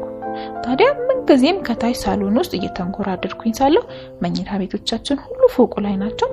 በደረጃው እየወረደ ያለው ሰው ኮቴ በሰማሁ ቁጥር እማማ በሆነች እያልኩ እመኝ ነበር። ለምን መሰለሽ? እንደምን አደርሽ ማለቷ ስለማይቀር ያን ጊዜ እኔ ሞቅ ባለ የፍቅር ስሜት ሰላምታዋን በመመለስ ይበልጥ እንድትቀርበኝ የማድረግ እድል ለማግኘት። ምክንያቱም በማማ የፍቅር አይን የምታይበት ጊዜ ከምንም በላይ ነበር የምናፍቀው። ታዲያ ምን ዋጋ አለው ኪትዬ? እማማ ጥረት ሁሉ አይገባትም። ሳታስበው በዚያው በተለመደው የሽሙጥና የዘለፋ አርጩሜዋ እንደ ዘበት ሾጥ አድርገኝ ወደ ኩሽናዋ ትገባለች። እኔም ያው እንደወትሮ የተጎዳ ስሜቴን ከደብተሮቼ ጋር አንጠልጥዬ ወደ ትምህርት ቤቴ። ከልብሽ የምትፈልጊውን ነገር ለማግኘት የማታደርጊው ጥረት ያለ እንዳይመስልሽ ኪትዬ። ሁሉ ጊዜ ከትምህርት ቤት መልስ መንገድ ላይ ስለማማ ያውጠነጠንኩና ላስቀየመች ነገር ሁሉ በሷ ቦታ ሆኜ ምክንያት እየሰጠሁላት ነበር የምጓዘው። በሚቻለኝ ሁሉ ላልቀየማት ስለምፈልግ ማለት ነው። ጠዋት በማዕከላችን ተፈጥሮ የነበረውን ጸብ የረሳሁት አይነት ድምቅ ያለ ፈገግታ ጋር እገባና ቦርሳዬን እንኳን ሳላስቀምጥ በእለቱ ውሎዬ አጋጠሙኝ ደስ የሚሉ ወሬዎችን አንድ ባንድ ነግራታለሁ። ወሬ አልቆብኝ መቀጠል ሲያቅተኝ ብቻ ነበር ደብተሬን እንኳን ለማስቀመጥ ወደ ክፍሌ የሚሄደው። አንዳንዴ ደግሞ የራሷ ጉዳይ እልና እንዳኮረፍኳት ለመቆየት እወስናለሁ። ግን ከትምህርት ቤት መልስ ገና የከተም በራችንን አልፌ ስገባ አላስችል ይለኝና በሩጫ ወደሷ በመሄድ ከፊቷ ቆሜ እንደ ጦጣ ከወዲህ ወዲህ እንጣጥ እያልኩና እያሽካከው የቆጡን የባጡን ስለፈልፍላት እገኛለሁ። ታዲያ ይህም ወቅት አለፈና እንደገና ወደ ቀድሞ ድብርታምነቴ ተመለስኩ። በደረጃ እየወረደ ስላለው ሰው ኮቴ ማሳብ ታውኩ። ለሌሊት ተራሴን በእንባዬ ማራሴን ቀጠልኩልሻለሁ። ምን ልበልሽ ኪቲ፣ ልክ ይሄኔ ነበር ሁሉም ነገር ይብሱኑ እየከፋኝና እየከረፋኝ የመጣው እና የዚያን ጊዜ ጮዲያ እያልኩ ይኸው ለዚህ ሁሉ ጊዜ ያው እስካሁን ስነግርሽ እንደነበረው አና ሆኜ ቆየሁልሻለሁ።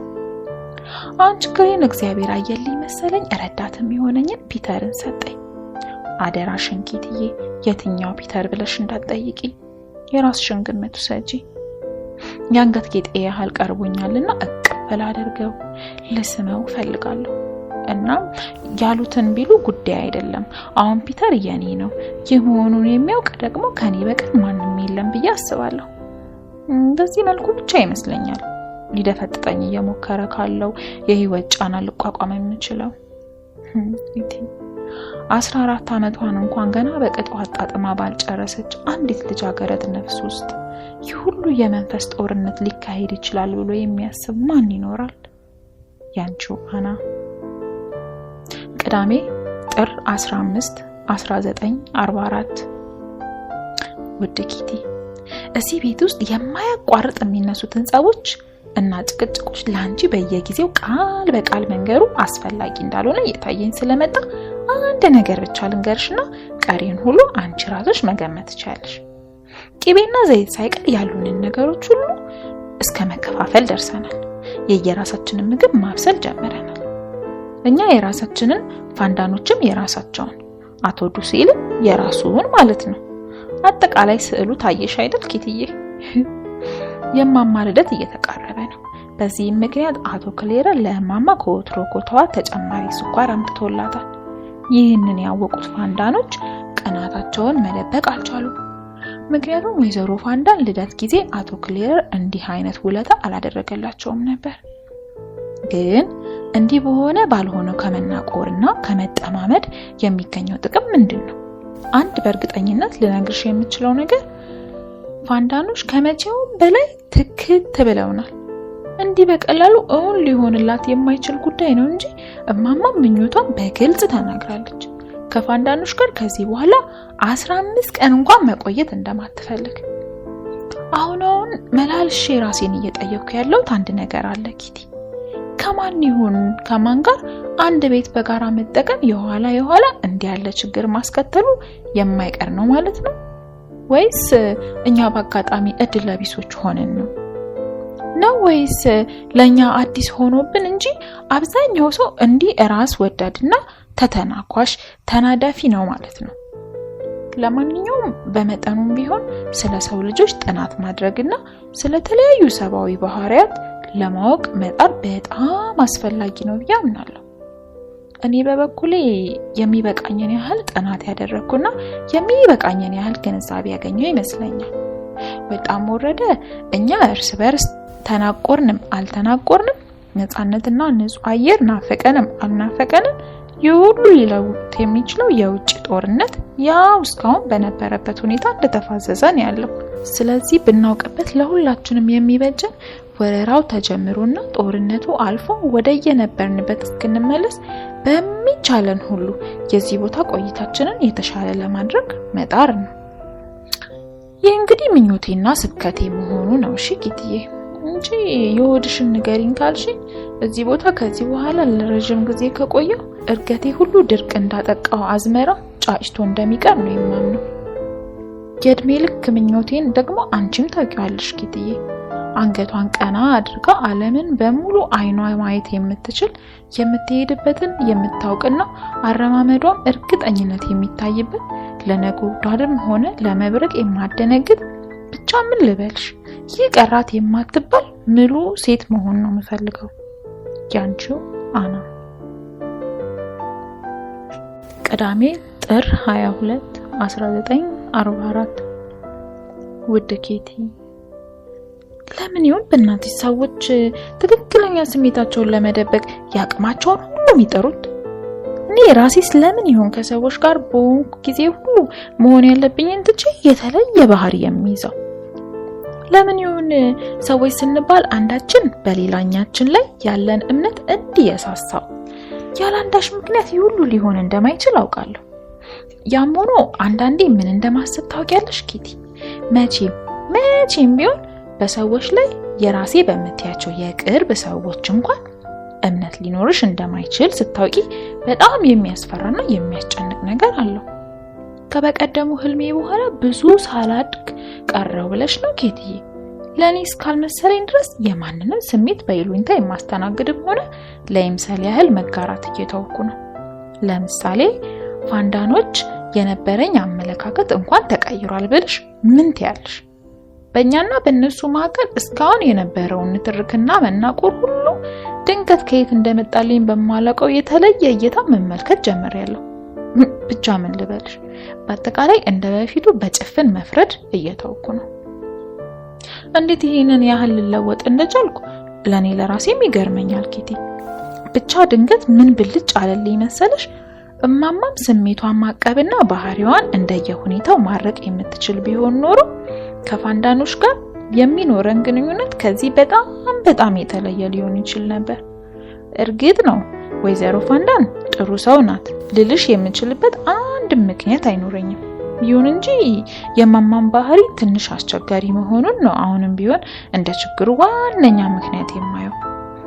ስልሽ እሷ ረገብ ማለት ብትችል ቢያንስ ከጸቦቹ ግማሹን ማስወገድ ይቻል ነበር የሚል እምነት አለኝ። በነገራችን ላይ ወይዘሮ ፋንዳን አንድ ጥሩ ጎን አላት። ያ ምን መሰልሽ? ልታወሪያት ትችያለሽ። ራስ ወዳድነቷ፣ ተተናኳሽነቷ፣ ያመለካከት ድህነቷ ወዘተ ሁሉ እንዳለ ሆኖ ግን በብዙ ጉዳይ ላይ በቀላሉ ልትግባቢያት፣ ልታሳምኛት ትችያለሽ። ማለትም እስካላበሳጨሻትና ሆነ ብለሽ እስካልተቃረንሻት ድረስ። ታዲያ ይህ ዘዴ ሁሉ ጊዜ ይሳካልሻል ማለት ግን አይደለም። ግን ትግስቱ ካለሽ ደግመሽ ደጋግመሽ መሞከር ውጤቱን ማየት ትችያለሽ። ከፋንዳኖች ጋር በየጊዜው ስለምንገባባቸው ግጭቶች እስከዛሬ ሳወራሽ የነበረው ሁሉ በእኛ በኩል ሙሉ ግልጽነትና ቀንነት ኖሮ ቢሆን በእነሱ ላይ አንዳችን ከን ፍለጋ ሆነን ብለን የማናነፈንፍ አይነት ሆነን ቢሆን እመኝኝ ኪቲ ግንኙነታችን ከዚህ የተለየ ሊሆን ይችል ነበር። በዚህ ቅጽበት ስለኔ ምን እያሰብሽ እንዳለሽና ምን ልትይ እንደምትችይ አውቃለሁ ኪቲዬ። ከፈለግሽ ቃል በቃል ልንገርሽ? አረ ለመሆኑ አና እኚህን ቃላት እውን ካንቺ አፍ ነው እየወጡ ያሉት? በእነኚህ በምትያቸው ሰዎች ሲስጎደጎድብሽ የከረሙትን እነኛን ሁሉ መራር ቃላት ስትሰሚ ከኖርሽው ካንቺ በዚህ እድሜሽ ለዚህ ሁሉ የበደል ከተዳረግሽው ካንቺ? አው ኪቲ ከኔ አፍ ነው እየወጡ ያሉት። አው ሁሉንም ነገር ብዬ ከስሩ መጀመርና እንደገና መመርመር እፈልጋለሁ። ወጣቶች ሲባሉ ምን ጊዜ መጥፎ ምሳሌ ነው የሚከተሉት እንደሚባለው ላለመሆን ማለት ነው። ነገሩ ሁሉ እኔ ራሴ በጥንቃቄ እያጠረጠርኩ የትኛው ትክክል የትኛው ደግሞ የተጋነነ እንደሆነ መለየት እፈልጋለሁ። ከዛ በኋላ የፋንዳኖች አጠቃላይ ሁኔታ እኔ ራሴ የሚያስቀየመኝ ሆኖ ካገኘሁት ያው የማማንና የአባባን አቋም ይዛለሁ። አለበለዚያ ግን በመጀመሪያ የሚቻለኝን ሁሉ አመለካከታቸውን እንዲቀይሩ ለማግባባት ጥረት አደርጋለሁ። የሐልስ አካባቢ ለኝ እንኳን የራሴ የሆነውን አቋምና ሚዛን እንዲያስኩኝ ቆያለሁ እንጂ ከእንግዲህ ማንንም ወግኜ ማንንም ላይ በጭፍን አልፈርድም። በማገኘው አጋጣሚ ሁሉ ከወይዘሮ ፋንዳን ጋር ከዚህ በፊት የማንግባባቸውን ነጥቦች እንደገና በግልጽ ለመወያየትና ማንንም ስለማይወግነው አዲሱ አቋሜም ልነግራት ፈልጋለሁ። እዚህ ላይ ኪቲ በገዛ ቤተሰቦቼ ላይ ማመጽ እንዳልሆነ እንድትረጅልኝ ይፈልጋሉ። በማንኛውም ጉዳይ ላይ የራሳቸውን አቋም መያዝ መብታቸው ነው። በበኩሌ ግን ከዛሬዋ ቀን ጀምሮ ከቅንነት የራቀ በመሰለኝ ምንም አይነት ቤተሰባዊ ሐሜት ውስጥ አጃቢ ሳልሆን ቁርጥ ውሳኔን አድርጌያለሁ። ያንቺው አና። ሰኞ ጥር 24 1944። ውድ ኪቲ፣ አንድ የሆንኩት ነገር አለ ኪቲዬ። ምንድነው ብትይ መልስ የለኝም እንጂ የሆነ ነገር እንዳለ ለኔ በደንብ ይታወቀኛል። ለማንኛውም በቃላት ልገልጽልሽ የምችልበት ጊዜ እስኪመጣ ድረስ በደፈናው የሆነ ነገር መኖሩን ካወቅሽ ይበቃሻል። እኔም የማውቀው ይሄንኑ ያህል ስለሆነ። ይልቅ አንድ ሁሌ የሚገርመኝ ነገር ልንገርሽ። በቤታችንም ሆነ በትምህርት ቤታችን ውስጥ በብዛት ያጋጠመኝ የነበረ ነገር ነው። አንድ ሰው ስለ ፍትወት ነክ ችግሮች በግልጽ ሊያወራ ከሞከረ እንደ አጉል ባህሪ ወይም እንደ ብልግና ነው የሚወሰድበት። ከፍትወት ጋር ምንም አይነት ግንኙነት ያላቸው ቃላት በሹክሹክታ ነው የሚነገሩት። ብዙ ጊዜ እንዳየሁትም አንድ ሰው ስለዚህ ነገሮች ባለማወቁ ብቻ የሚያውቁ የሚመስሉት መሳቂያና መሳለቂያ ይሆናሉ። ታዲያ ይሄ ነገር ሁሌ ገርመኝና በጣም ያሳስበኝ ነበር። እኔ እስከማውቀው ድረስ ፍትወት የፍጥሯን የተፈጥሮ ጸጋ ነው። ሰዎች እንጂ ሌሎች ፍጥሯን ሊሸፋፍኑት ሲሞክሩ አይቻልም። እናም ለምንድነው ሰዎች ስለዚህ ጉዳዮች ሲያወሩ እንዲህ ሚስጥራዊ የሚሆኑት የሚለው ጥያቄ ለብዙ ጊዜ በውስጤ ሲብላላ የኖረ ነው። በተለይ የሚገርመኝ ደግሞ ሁሉም ሰው ማውራት ይፍራው እንጂ መስማቱን ይወደዋል። ከምር የሚገርም አይደለም? ለማንኛውም ብቻዬን ላመጣ የምችለው ለውጥ ሊኖር እንደማይችል አውቅ ስለነበረ ይህንን ጉዳይ በተመለከተ እንድች ብዬ አፌን ላለመክፈት የምወስደው ጥንቃቄ ቀላል አልነበረም። አልፎ አልፎ ብቻ ሊያውም በጣም ያስፈልገኝ ኢንፎርሜሽን ሲኖር የልጃገረድ ጓደኞቼን እጠይቅ የነበረ ከመሆኑ በቀር። በኋላ ግን ይህን ያህል ድብቅ ስለተደረገው ስለዚህ ጉዳይ ለማወቅ ባደረኩት የግል ጥረት ከማንበብ ከመስማት ወዘተ ብዙ ነገር ከማወቅ አልፎ በዚህ ርዕስ ዙሪያ ከወላጆቼ ጋር እስከ ማውራትም ደርሼ ነበር ብልሽ ታምኛለሽ ኪቲ? ታዲያ አንድ ቀን እማማ ምን አለች መሰለሽ? አናዬ አንድ ጥሩ ምክር ልስጥሽ። መቼም ቢሆን ስለዚህ ነገር ከወንዶች ጋር እንዳታወሪ። በምንም አይነት እነሱ እንኳን ቢያነሱብሽ አንቺ ምንም አይነት መልስ አትስጪ በጭራሽ። ብዬ እንደመለስኩላት ቃል በቃል ትዝ ይለኛል። ማማ ምን ነካሽ? እንዴት እንደዛ አደርጋለሁ? ይታይሽ እስቲ ከማንም ጋር ይሄንን ሳወራ። እዚህ እንደመጣን ሰሞን ስለነዚህ ነገሮች አባባ አልፎ አልፎ ያወራኝ ነበር። ስለ እውነት ለመናገር ግን ከሱ ይልቅ ከማማ በሰማቸው ነበር በጣም ደስ የሚለኝ። የቀረውን ደግሞ ከየመጻፍቱና በየወሬው መሃል ከመለቃቀማቸው መረጃዎች ያገኘሁት ነው። በነገራችን ላይ ኪቲ ፒተር ፋንዳን ትምህርት ቤት አውቃቸው እንደነበረ ወንዶች ስለነዚህ ነገሮች የማውራትም ሆነ የመስማት ፍላጎት እንብዛም የለውም። ምናልባት መጀመሪያ ሰሞን 1-2 ጊዜ ዳርዳር ብሎኝ ይሆናል። በተረፈ ግን በዚህ ርዕስ ላይ ሊያዋራኝ የሞከረበት ጊዜ የለም ልልሽ እችላለሁ። ወይዘሮ ፋንዳን ራሷ ስለነዚህ ነገሮች ከልጇ ከፒተር ጋር ያወራችበት ጊዜ ጨርሶ ትዝ እንደማይላትና እስከምታውቀውም ድረስ ከአባትየውም ጋር አውርቶ እንደማያውቅ በእርግጠኝነት እንደነገረችን ትዝ ይለኛል። ሌላው ቀርቶ ፒተር በራሱ መንገድ ምን ያህል እንደሚያውቅ እንኳን ምንም የምታውቀው ነገር እንደሌላት ነው የገባኝ። ያንቺው አና። ሐሙስ የካቲት 3 1944። ውድ ኪቲ፣ የህብረ ብሔሩ ጦር ወረራውን በጀርመኖች ላይ የሚጀምርበት ጊዜ መቼ ይሆን የሚለው የሀገሬው ትኩሳት በየዕለቱ እየጨመረ ነው። እዚህ ከኛ ጋር ብትሆኝ ኖሮ ኪቲ፣ በአንድ በኩል እየተደረገ ያለው የጥንቃቄ ዝግጅት ስታዩ ምናልባት ልክ እኔ ላይ የፈጠረብኝን አይነት ስሜት ይፈጥርብሽ ይሆናል። በሌላ በኩል ደግሞ ምናልባት ምንም የምናመጣው ለውጥ ላይኖር እያደረገ ባለው የጅል ግርግር ትስቂብን ይሆናል። ጋዜጦቹ ሁሉ በወረራው ወሬ ተሞልተዋል። በተለይ አንዳንዶቹ ወሬዎች ህዝቡን እያሳበዱት ነው ልልሽ እችላለሁ። ለምሳሌ አንዱ ልንገርሽ። ወራው ሲጀመር በጥቃቱ እቅድ መሰረት የእንግሊዝ ጦር ወደ ሆላንድ ሲዘልቅ ጀርመኖች በቁጥጥራቸው ስር የቆየውን ይህንን ሀገር ከጥቃት ለመከላከል ሲሉ የሚቻላቸውን ሁሉ ከማድረግ ወደ ኋላ አይሉም። አስፈላጊ ሆኖ ከተገኘ ግድቦቹን ሁሉ አፈራርሰው ሀገሪቷን እስከ ማጥለቅለቅ ሊደርሱ ይችላል። ከዚህ ወሬ ጋር ሆላንድ ውስጥ የቱ ቦታ በውሃ ሊጥለቀለቅ እንደሚችል የሚያሳዩ ካርታዎች እየታተሙ ይወጡ ጀመር። በካርታዎቹ መሰረት የአምስተርዳም አብዛኛው ክፍል በውሃ ይሸፈናል። አውራ ጎዳናዎቹ እንኳን ከ1 ሜትር በላይ ከፍታ ባለው ውሃ ይዋጣሉ። ጊዜው ደርሶ ይህ በሚሆን ጊዜ እኛስ ምንድነው ማድረግ ያለብን ለሚለው ትልቅ ጥያቄ እያንዳንዱ የመደበቂያ ቤታችን አባል ይሰጠው የነበረው መልስ እንደየመልኩ የተለያየ ነበር ማለት ይቻላል። ምናልባት በመጠኑም ቢሆን ሊያዝናና ስለሚችል ጥቂቶቹን ልንገርሽ። በእግርም ሆነ በብስክሌት መንቀሳቀስ ጨርሶ የማይታሰብ እንደመሆኑ በረጋው ውሃ ውስጥ እንዳይጥ እየተንደፋደፉ ማለቅ ነው። በጭራሽ የምንችለውን ያህል ለመዋኘት መሞከር አለብን። በዚህ ላይ ውሃ ውስጥ አይቶን አይሁድ መሆናችንን መለየት የሚችል ማንም አይኖርም። የማይመስል ነገር ታየኝ እኮ አይጦቹ ባቶቻቸውን እየነከሷቸው ሴቶቻችን መዋኘት ሲችሉ።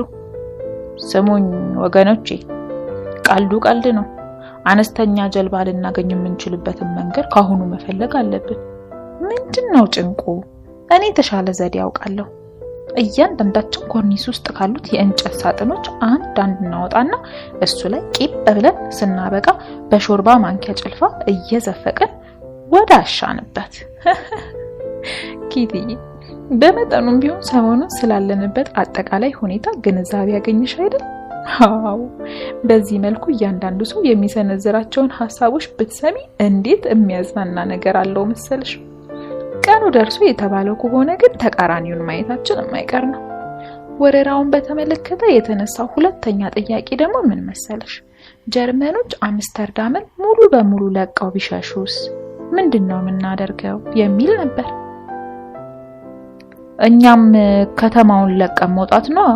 ከዛ በሚቻለን አቅም አይሁድነታችንን ደብቀን ከህዝቡ ተመሳስለን መቀላቀል። ወዴትም መሄድ የለም። የመጣው ይመጣ፣ ቅስቅስ ማለት የለም። ያው ብቸኛ አማራጭ ባለንበት መቆየት ነው። የጀርመኖች ነገር አይታወቅም። ካለቅንም ተያይዘን እንለቅ በሚል ጠቅላላ ህዝቡን ወደ ጀርመን ሊነሉት ይችላሉ። አቅሙም አላቸው። አዎ፣ በእርግጥም ከዚህ ካለንበት የተሻለ አስተማማኝ ቦታ እስከሌለ ድረስ እዚሁ ነው መቆየት ያለብን። ዶም ቢቻለን እናቶ ክሌረርን ከነቤተሰቦቻቸው ወዲህ መጥተው አብረውን እንዲሆኑ ለማድረግ መጣር አለብን። ለመኝታው ከሆነ ምን ችግር አለ?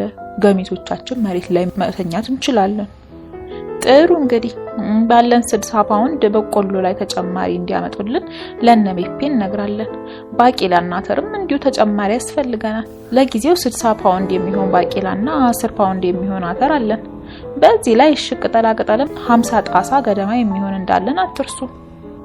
ወይዘሮ ፍራንክ እባክሽ ሌሎች ምግቦችስ ምን ያህል በእጃችን እንዳለ ልትቆጥሪና ልታሳውቂን ትችያለሽ?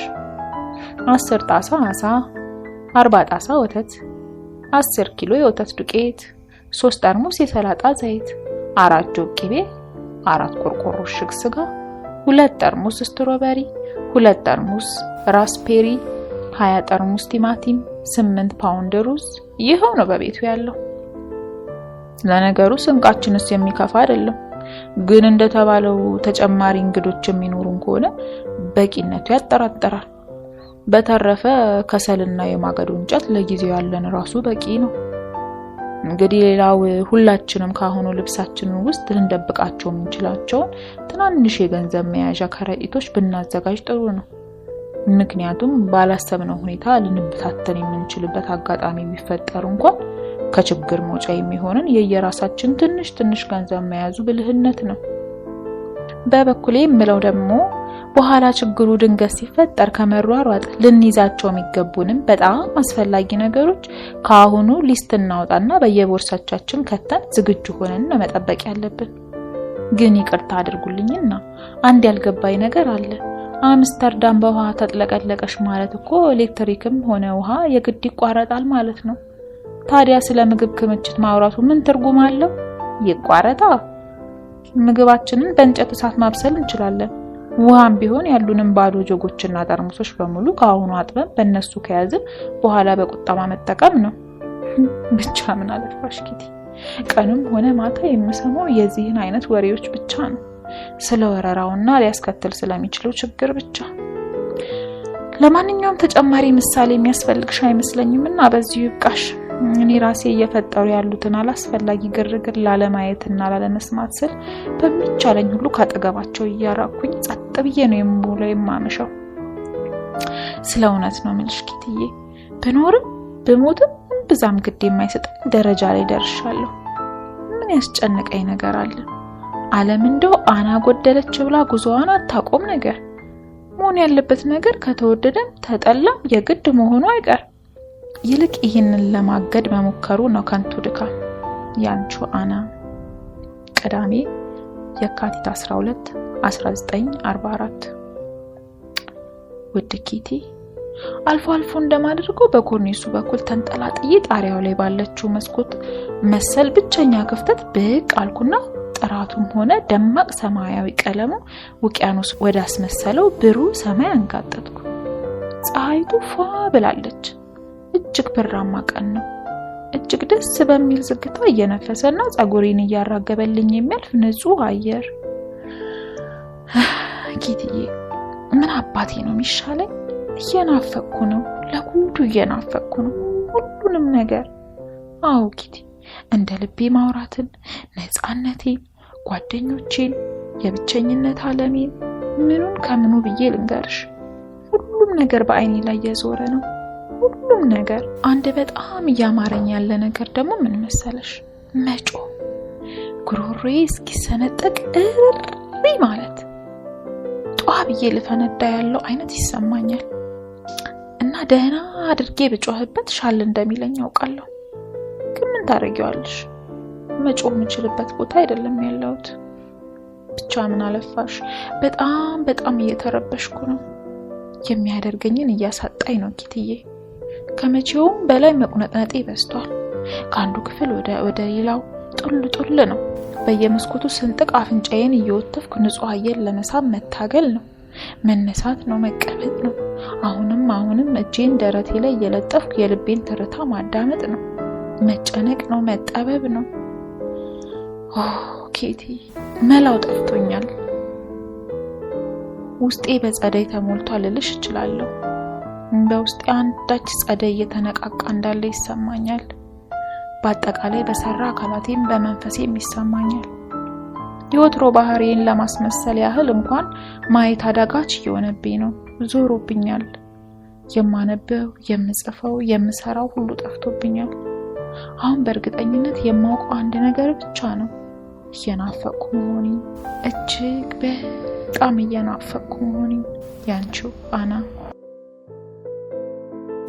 እሁድ የካቲት 13 1944። ውድ ኬቲ፣ ከትላንት ጀምሮ ብዙ ነገር ተለውጦብኛል። ምን አገኘሽ አትይኝም? እንዴት ሆነ መሰለሽ? ሁሉ ነገር እየናፈቅኩ ነው ብዬሽ ነበር አይደል? አሁንም እየናፈቅኩ ነው። ግን ያንን ናፍቆቴ በትንሹም ቢሆን ስልሽ ያው በመጠኑ የቀነሰልኝ ነገር ተፈጠረ። እንደ ዛሬ ጠዋት ልቤ በደስታ ተሞልቶ አያውቅም ኪቲ። ከዚህ በፊት ሆኖ የማያውቅ አንድ አዲስ ነገር አስተዋልኩ። የፒተር አይኖች ከላይ ላይ ሳይነቀሉና ወዲያ ወዲህ ባልኩበት ሁሉ ሲከተሉኝ ነበር ያረፈሩት። አስተያየቱ ሁሉ ልክ አልነበረም ስልሽ ኮትሩ የተለየ አይነት ነበር። ግን እንዴት ነው እንደዚህ ብዬ በትክክል ልገልጽልሽ አልችልም። ብቻ አለ አይደል ከዚህ በፊት የማላውቀው አይነት አስተያየት ነበር። እስከዛሬ አስብ የነበረው ፒተር ከማርጎት ጋር ፍቅር ይዞታል ብዬ ነበር። አሁን ግን ነገሩ እንደዛ አለመሆኑ ድንገት ግልጽ ሆነልኝ። ታዲያ ወደ ፒተር አቅጣጫ ላለመመልከት እንዴት ስታገል እንዳረፈርኩ አትጠይቂኝ። ምክንያቱም ወደ እሱ አቅጣጫ አይኖቼን ወርወር ባደረኩኝ ቁጥር አይን ለአይን እንጋጭ ነበር። አታምኝም ኪቲ? አይኔን ሰበር አድርጌ ወደ ሌላ አቅጣጫ እየተመለከትኩ እያለሁ እንኳን ፒተር እያየኝ እንደሆነ ይታወቀኝ ነበር። ከዛ እንዳልኩሽ በሰራ አካላቴ አንድ በጣም ደስ የሚል ስሜት ይሰማኝ ጀመር። ስልሽ የሆነ እንግዳ ስሜት እናልሽ ኪቲ ቀኑን ሙሉ ሰው ስሸሽ ነው ያልኩት። ለምን እንደሆነ እንጃ ብቻዬን መሆን በጣም ፈለኩ። በቃ ብቻዬን ሆኜ ማሰብ። የሚገርምሽ ነገር ዛሬ የወትሮዋ አና እንዳልሆንኩኝ አባባ በደንብ ታውቆታል። ግን ምን ታደርጊዋለሽ? ለሱም ቢሆን ሁሉንም ነገር ልነግረው አልችልም። አንቺም አንቺ ሆነሽብኝ እንጂ ለማንም ባላወራው ነበር ምርጫዬ። ቀኑን ሙሉ እባካችሁ ሰላም ስጡኝ፣ የምፈልገው አንድ ነገር ብቻ ነው፣ ብቻዬን መሆን ብዬ ላንባርቅባቸው ስንቴ መሰለሽ ካፌ መለስኩት። እንዲህ ብቻኝነቴን የሚያስመኘኝ ምን ጉድ ይሆን ኪትዬ? ማን ያውቃል? ከምፈልገው በላይ ብቸኛ ልሆን የምችልበትና የሰው ያለህ የሚያሰኘኝ ያ ክፉ ቀን ይመጣ ይሆን? ያንቺው አና። ሰኞ የካቲት 14 1944። ውድ ኪቲ፣ ትላንትና ጠዋት ፒተርና አቶ ዱሴል ዱላ ቀረሽ ጥል ተጣሉ። የጸባቸው ምክንያት ያን ያህል የረባ አልነበረም። ፒተር ግን ከሁላችንም ግምት በላይ ነበር ያመረረው። በበኩሌ ጥቂት ሳያጋንነው አልቀረም ባይነኝ። ያም ሆነ ዛሬ ጠዋት መጽሐፍ መደርደሪያው ጋር ቆሜ መጽሐፍ እያገላበጥኩ እያለ ፒተር በቀጥታ ወደኔ መጣና ስለ ትላንትና ሁኔታ ያወራኝ ጀመር። ሰፍ ብዬ እያዳመጥኩት መሆኔን ወዲያው ነበረ ልብ ያለውና ከመቼውም በተለየ ዘና ብሎ የሆዱን ይነግረኝ ጀመረ። አዎ እንዴት መሰለሽ አለ ጥቂት ስለጸቡ ምክንያት ካወራኝ በኋላ። ምንም ነገር በቀላሉ ማለት አልችልም፣ ምክንያቱም ገና ሳልጀምረው ነው መሃል ላይ አፌን የሚተሳሰርብኝ የማስበው። ማለቴ በቃ ገና ስጀምር ድምጼ ይሰባበራል፣ ከንፈሬ ይወለካከፋል። የገዛ ድምጼን ሰማው ለራሴ ያሳፍረኛል። ጭንቀት ውስጥ ስለምገባ ለማለት የፈለኩትን ትቼ ሌላ ነገር ውስጥ ገባለሁ። ከዛ በቃ ከነጭራሹ አቋርጠዋለሁ። ምክንያቱም ቃላቶቹ ካፌ ላይ እልም ይሉብኛል። ትናንትናም የሆነው ይሄ ነው። ለማለት ፈልጌ የነበረው ነገር ሌላ ነበር፣ ግን ልክ እንደጀመር ሁሉም ነገር ጠፋና ድብልቅልቅ አለብኝ እና ያው እንዳየሽው ያ ሁሉ ግርግር ፈጠርኩ። ድሮ አንድ አመል ነበረኝ። ምን አለ አሁንም እንደዛው በሆንኩ። አንድ ሰው ካናደደኝ ጭቅጭቅ ምናምን የለም፣ ዘልዬ አፍንጫውን ነበር የምለው። አዎ አፍንጫውን። በቃ እንደዛ ነበር አመሌ። በእርግጥ አሁን እንደማስበው እንዲህ አይነት ነገር የትም እንደማያደርሰኝ አውቃለሁ። እና ለዚህ ነው አንቺን በጣም የማደንቅሽ። አንቺ በጣም መቼም ቃላት ጠፍተውብሽ አታውቂም። ለማለት የፈለግሽውን ነገር ያለ ምንም ችግር በቀላሉ ማለት ትችያለሽ። በዚህ ላይ ማፈር፣ መሸማቀቅ ምናምን አታውቂም። እንዳትሳሳት ፒተር አልኩት። ማለቴ ስለኔ ያለህ ግምት በጣም የተሳሳተ ነው ልልህ እችላለሁ። አንደኛ ነገር እኔም ብሆን የምላቸውን ነገሮች ሁሉ በአብዛኛው ማለት በፈለኩት መንገድ አይደለም የምላቸው። ሁለተኛ ነገር ስሜቴ መቋጠር አልችልም። ስለ ገደቤን አልፋለሁ። የሰዎችን ስሜት ያላግባብ እጎዳለሁ እና የኔም ችግር ካንተው የሚተናነስ እንዳይመስል። ፒተር ስለራሱ እያወራኝ የነበረውን እንዲቀጥልልኝ በጣም ስለፈለኩ ቀልቤን ሙሉ በሙሉ የሰጠሁት መሆኔን እንዲያውቀው ብዬ ወለሉ ላይ ቁጭ አልኩና እጆቼን በታጠፉት ጉልበቶቼ ዙሪያ አቆላልፌ ሽቅብ እያየሁት በግልጽ በሚያስተዋውቅብኝ አይነት የማዳመጥ ጉጉት ተከታተለው ጀመር። ስለእውነት ነው የምልሽ ኪትዬ፣ በቤታችን ውስጥ ልክ እንደኔ በድንገተኛ ውስጣዊ ቁጣና ግልፍተኝነት የሚናጥ አንድ ሌላ ሰው መኖሩን ማወቄ የሰጠኝ ደስታ ቀላል አይደለም። ፒተር ስላቶ ዱሴል ያወራኝን ምን ነው አብረሽን በነበርሽና በሰማሽ ከሰማሁት ሁሉ አንድም ቃል እንደማላሳብቅበት እርግጠኛ ስለነበረ አቶ ዱሴልን እንዴት ከፍ ዝቅ እያደረገና ጥንብርኩሱን እያወጣ እንዳብጠለጠለልኝ አጠይቂኝ። ብቻ ምን ልበልሽ፣ ሆዱ ያባውን ሁሉ ያለ አንዳች ገደብ ከዘረገፈልኝ በኋላ አንዳች ሸክም ከላዩ ላይ የወረደለት አይነት ቅልል እንዳለው ያስታውቅ ነበር። በተረፈ እኔም ምን እንደተሰማኝ ማወቅ ከፈለግሽ በጣም ነበር የተደሰትኩት። ምክንያቱም በእኔና በፒተር መካከል አንድ ትክክለኛ የመቀራረብ አዝማሚያ እየመጣ እንዳለ ነበር የሸተተኝ። ስልሽ እውነተኛ የጓደኝነት ስሜት ልክ ያኔ ከልጃገረድ ጓደኞቼ ጋር የነበረኝ አይነት። ያንቺው አና።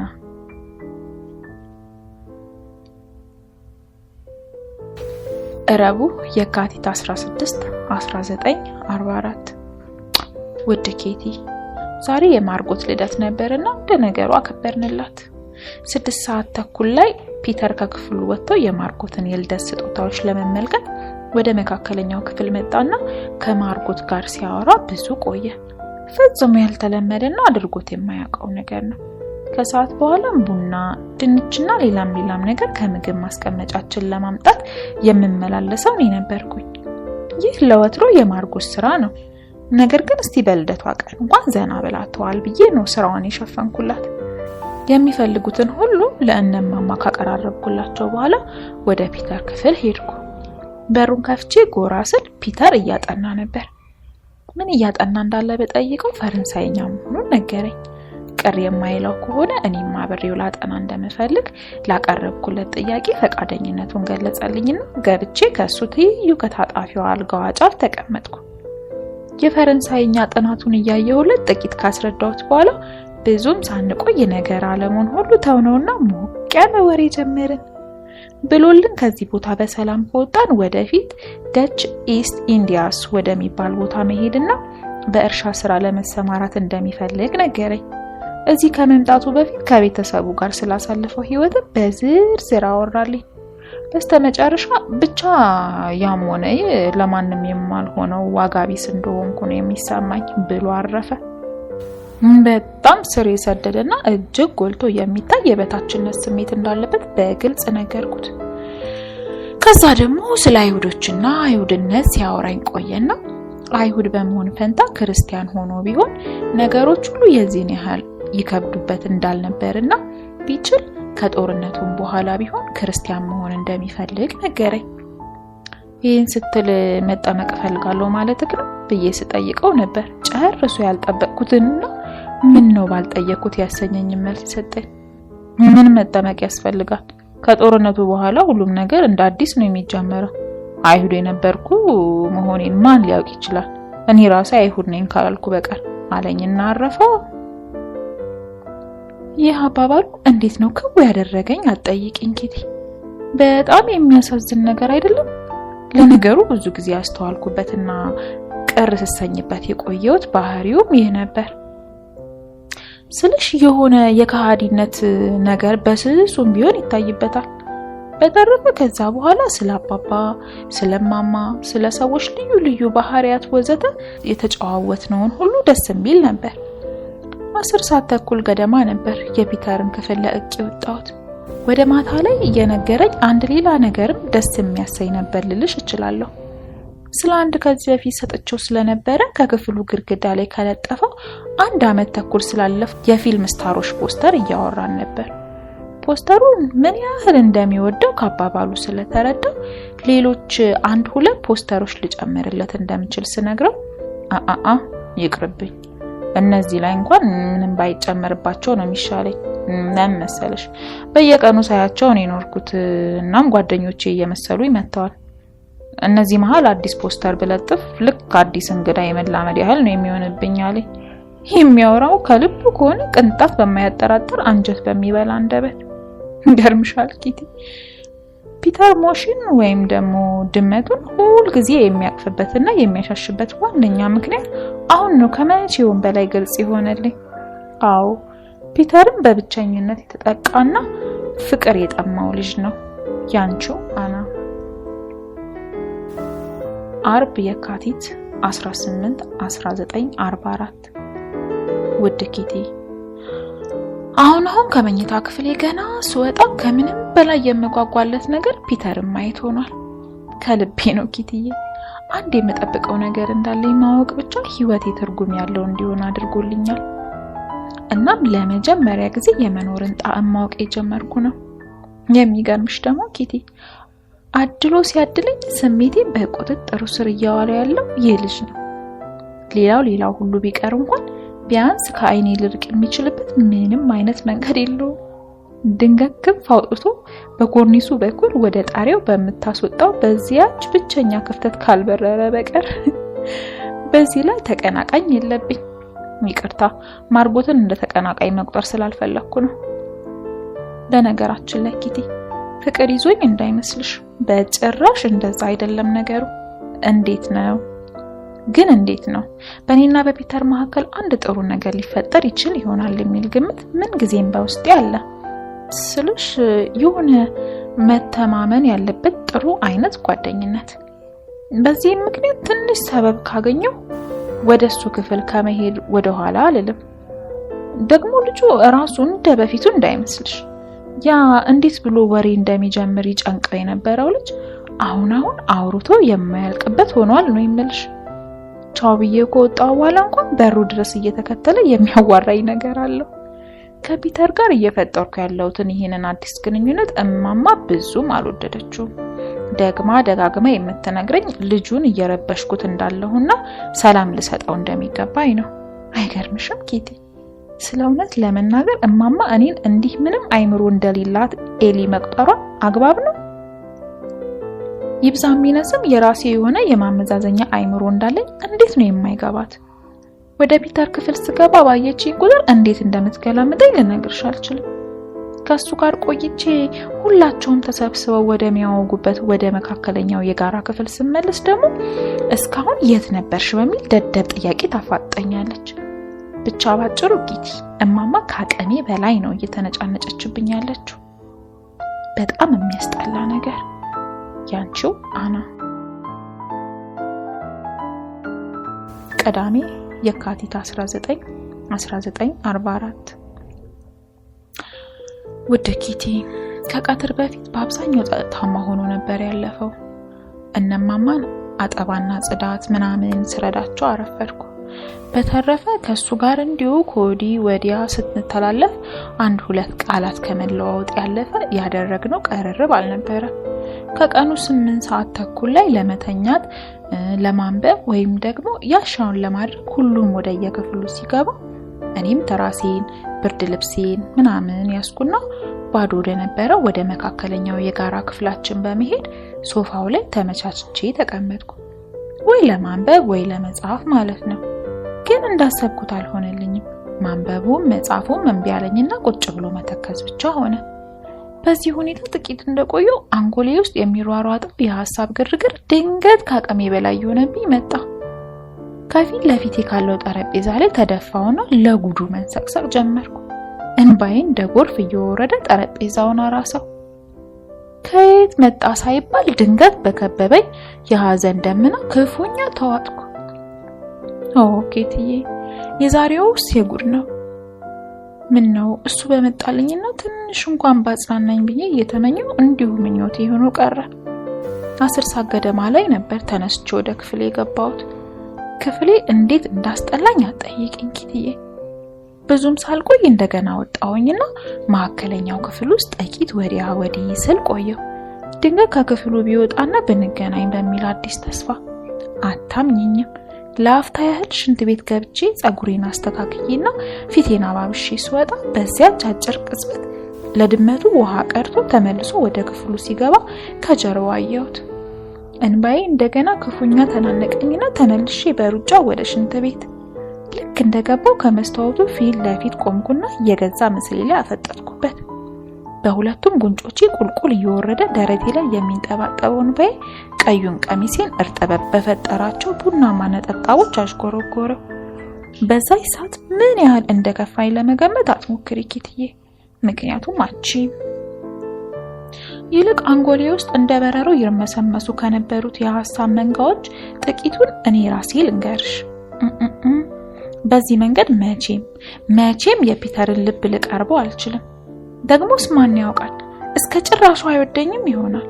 ቀድሞ ነገር እሱ እንደኔ የሆዱን የሚያወራለት ሰው አልቸገረውም ይሆናል። ምናልባት ስለኔ ምንም የተለየ የሚያስበው ነገር የለም ይሆናል።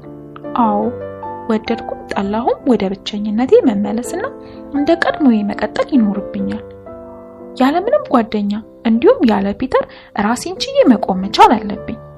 አሁን እንደሚታየኝ ከሆነ ተስፋና መጽናኛ ከሚሆነኝ አለኝ ከምለውና መሽቶ እስኪነጋ በጉጉት ከምጠብቀው ነገር የምርቅበት ጊዜ ሩቅ አይደለም።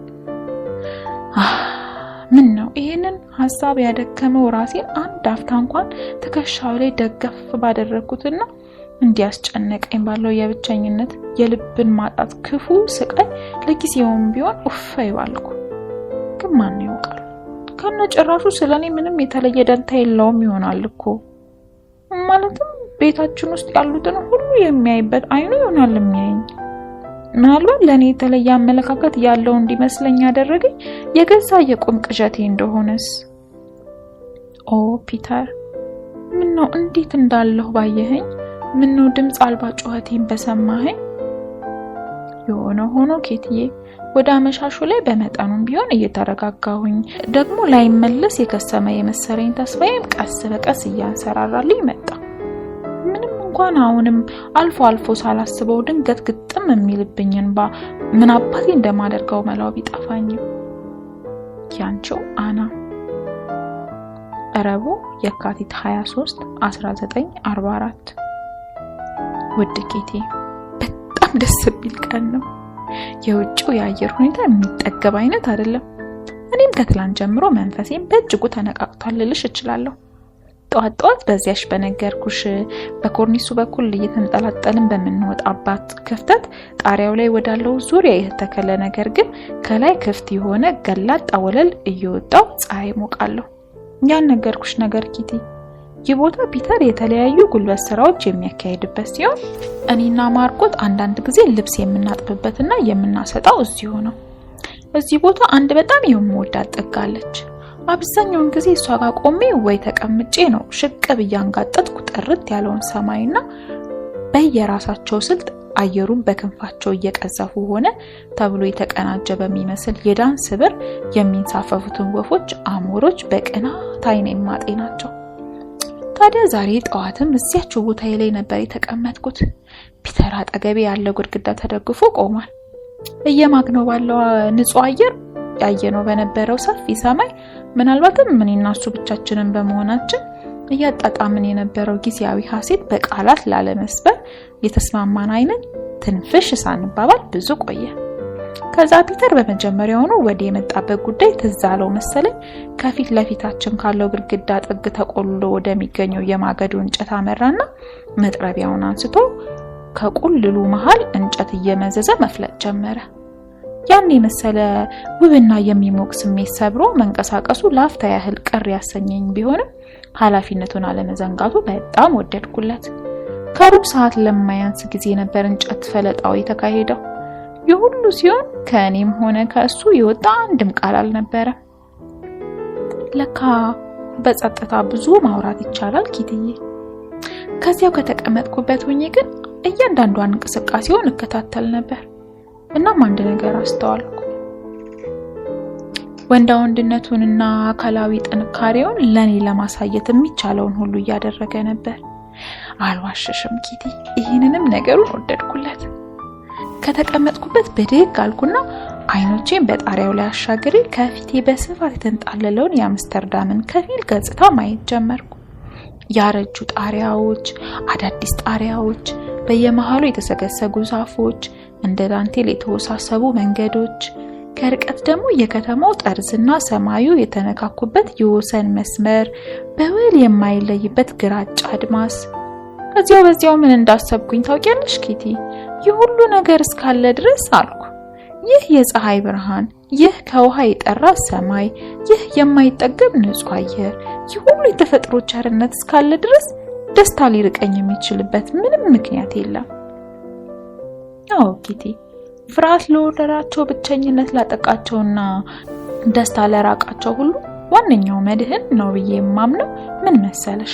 ወደ ውጪ መውጣት፣ ከሰፊው ሰማይ ሚስጥሯ ተገልጦ ከማያልቀው ተፈጥሮና የዚህ ሁሉ ተአምር አድራጊ ፈጣሪ ከሆነው ከእግዚአብሔር ጋር ብቻቸውን ጸጥተኛ የመንፈስ ተራክቦ ማድረግ ወደሚችሉበት ወደ ውጪ መውጣት። ምክንያቱም ይህን ሲያደርጉ ብቻ ነው አንድ ሰው የዚችን ዓለም ሚስጥር ማለትም እየሆነ ያለውን ሁሉ መሆን ስላለበት መሆኑንና ለኛ ለሰው ልጆች ከሚታየን ባሻገር የእግዚአብሔር ሰፊና በጎ ዓላማ እየተከናወነ መሆኑን መገንዘብ የሚቻለው። አዎ ይህ ታላቅ መለኮታዊ ግብር እስካለ ድረስ ምድራዊው ተጨባጭ ሁኔታ ምንም ይሁን ምን፣ እያንዳንዱ ሐዘን ምን ጊዜም የየራሱ መጽናናት ሊያገኝ የማይችልበት ምንም ምክንያት እንደሌለ እርግጠኛ ነኝ። ከዚህ ሌላ ተፈጥሮ ሁሉም ችግሮች የምታስተካክልበት የራሷ ረቂቅ ምትሃት አላት የሚል ጠንካራ እምነት አለኝ። ግን እኮ ማን ያውቃል ኪትዬ፣ መንፈሴን እንዳንዳች እያጥለቀለቀ ያለው ይህን ውስጣዊ ሐሴቴን ልክ እንደኔው ከሚሰማው አንድ ሰው ጋር እየተጋራው ዓለሜን የምቀጭበት ጊዜ ሩቅ አይሆንም ይሆናል። ያንቺው አና። ሐሳብ ቢጤ ስለ ፒተር። ባላሰብነው ባልጠበቅነውና ጨርሶ በማይመለከተን ምክንያት ራሳችንን ለመደበቅ ተገደድን። ወደዚህ ቦታ ከመጣን ጀምሮ እኔና አንተ ያጣነው ነገር እጅግ በጣም ብዙ ነው ፒተር። ለዚህን ያህል ረጅም ጊዜም ከምንፈልጋቸው ነገሮች ሁሉ ርቀን የቆየነው። ስለህ አንተ ውስጥ ያለው አይነት የህይወት ክፍተት እኔም ውስጥ አለ።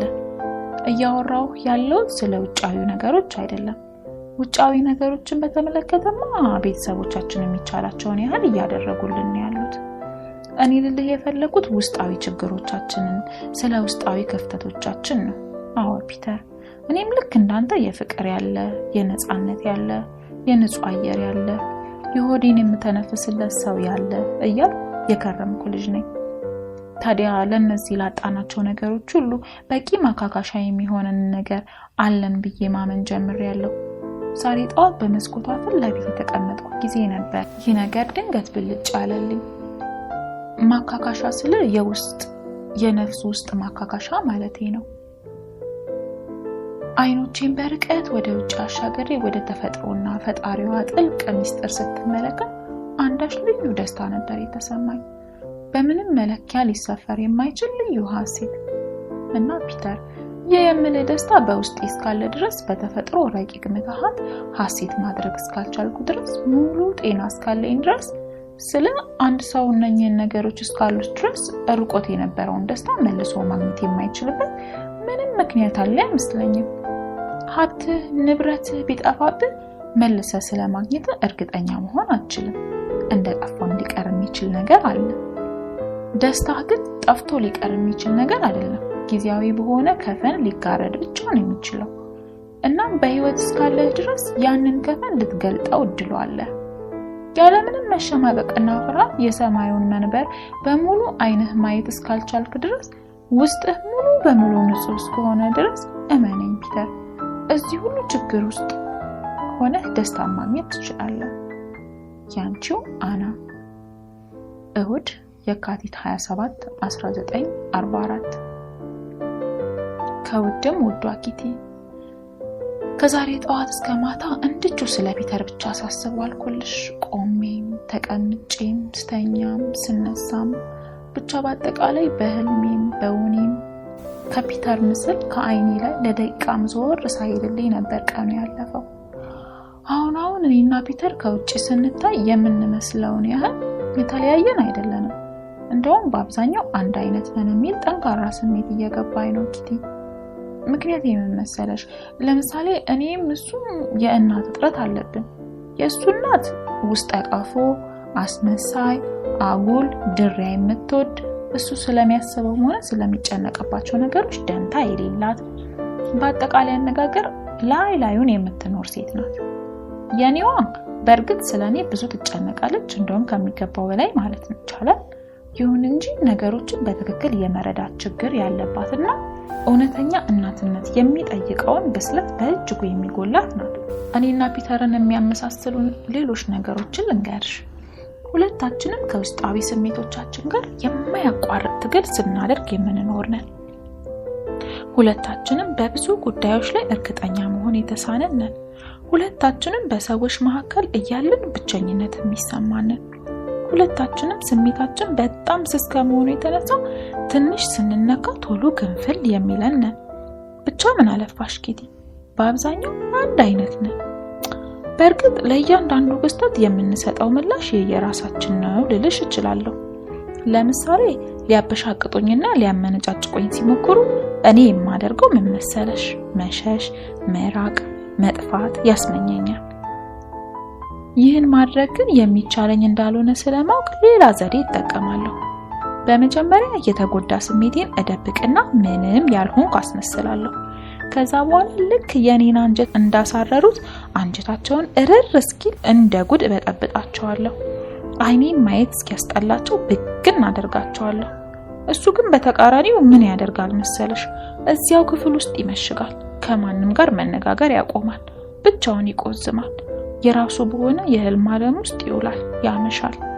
ይህን በማድረግ ትክክለኛ ስሜቱን ሆነ ትክክለኛ ማንነቱን ይደብቃል። ግን እንዴትና መቼ የሆነኝና እሱ በስተመጨረሻም ልብ ለልብ መቀራረብ የሚቻለን? ስለ እውነት ለመናገር ይህንን ምኞቴን፣ ይህንን ናፍቆቴን፣ ይህን ጉጉቴን እስከመቼ ተቆጣጠሬው እንደምዘልቅ አላውቅም ኪትዬ። እጅግ በጣም ፈታኝ ምዕራፍ ላይ ነው ያለሁት። ያንቺው አና። ሰኞ የካቲት 28 1944። ውድ ኪቲ፣ ምን አባቴ እንደሚሻለኝ እንጃለኝ። እየባሰብኝ ነው። ልጁ እንደመጥፎ ቅዠት እረፍት ነሳኝ ነው የምልሽ። ቀንም ሆነ ሌሊት ስለሌላ ነገር ማሰብ እያቃተኝ፣ በዚህ ላይ ያለሁበት ሁኔታ እንዳያስታውቅብኝ ስለምፈልግ ሳልወድ በግዴ ደስተኛ መምሰል መቻል አለብኝ። ይታይሽ እስቲ ኪትዬ፣ ከውስጥ እየነደድኩ ከላይ መሳቅ ሲኖርብኝ። በነገራችን ላይ አንድ የሚገርምሽ ነገር ልንገርሽ። ሁለቱ ፒተሮች የጥንቱ ፒተር ዌሰልና ይሄኛው ፒተር ልቤ ውስጥ ተዋህደው አንድ ግዙፍ ፒተር ሆነዋል። አንድ በጣም ጥሩ፣ በጣም ተወዳጅና ሁለመናዬ ሰፍ ብሎ እየጠበቀው ያለ ልዩ ፒተር። እንደ ሰሞኑ እዛ ጣሪያው ላይ ወዳለው ክፍት ወለል ይመጣል ብዬ ቀድሜ ወጣውና ስጠብቀው ቆየው። እሱ ግን ወደኔ በመምጣት ፈንታ ደረጃው ስር ወርዶ የተሰበረ ወንበር መጠገን ጀመረ። ካሁን ስራውን ጨርሶ ይመጣል ብዬ ጠበቅኩት። እሱቴ ስራም አላጣ። ከርቀት አንድ ቤተክርስቲያን ደውል ፒዩር ኢን ቦዲ ፒዩር ኢን ሶል የሚለውን ዜማ በደውል ማሰማት ጀመረ። ሁለመናዬ ሽብር ሽብር እያለ ነው ኪትዬ። እንግዲህ አንድ አምላክ ይሆነኝ እንጂ። ያንቺው አና።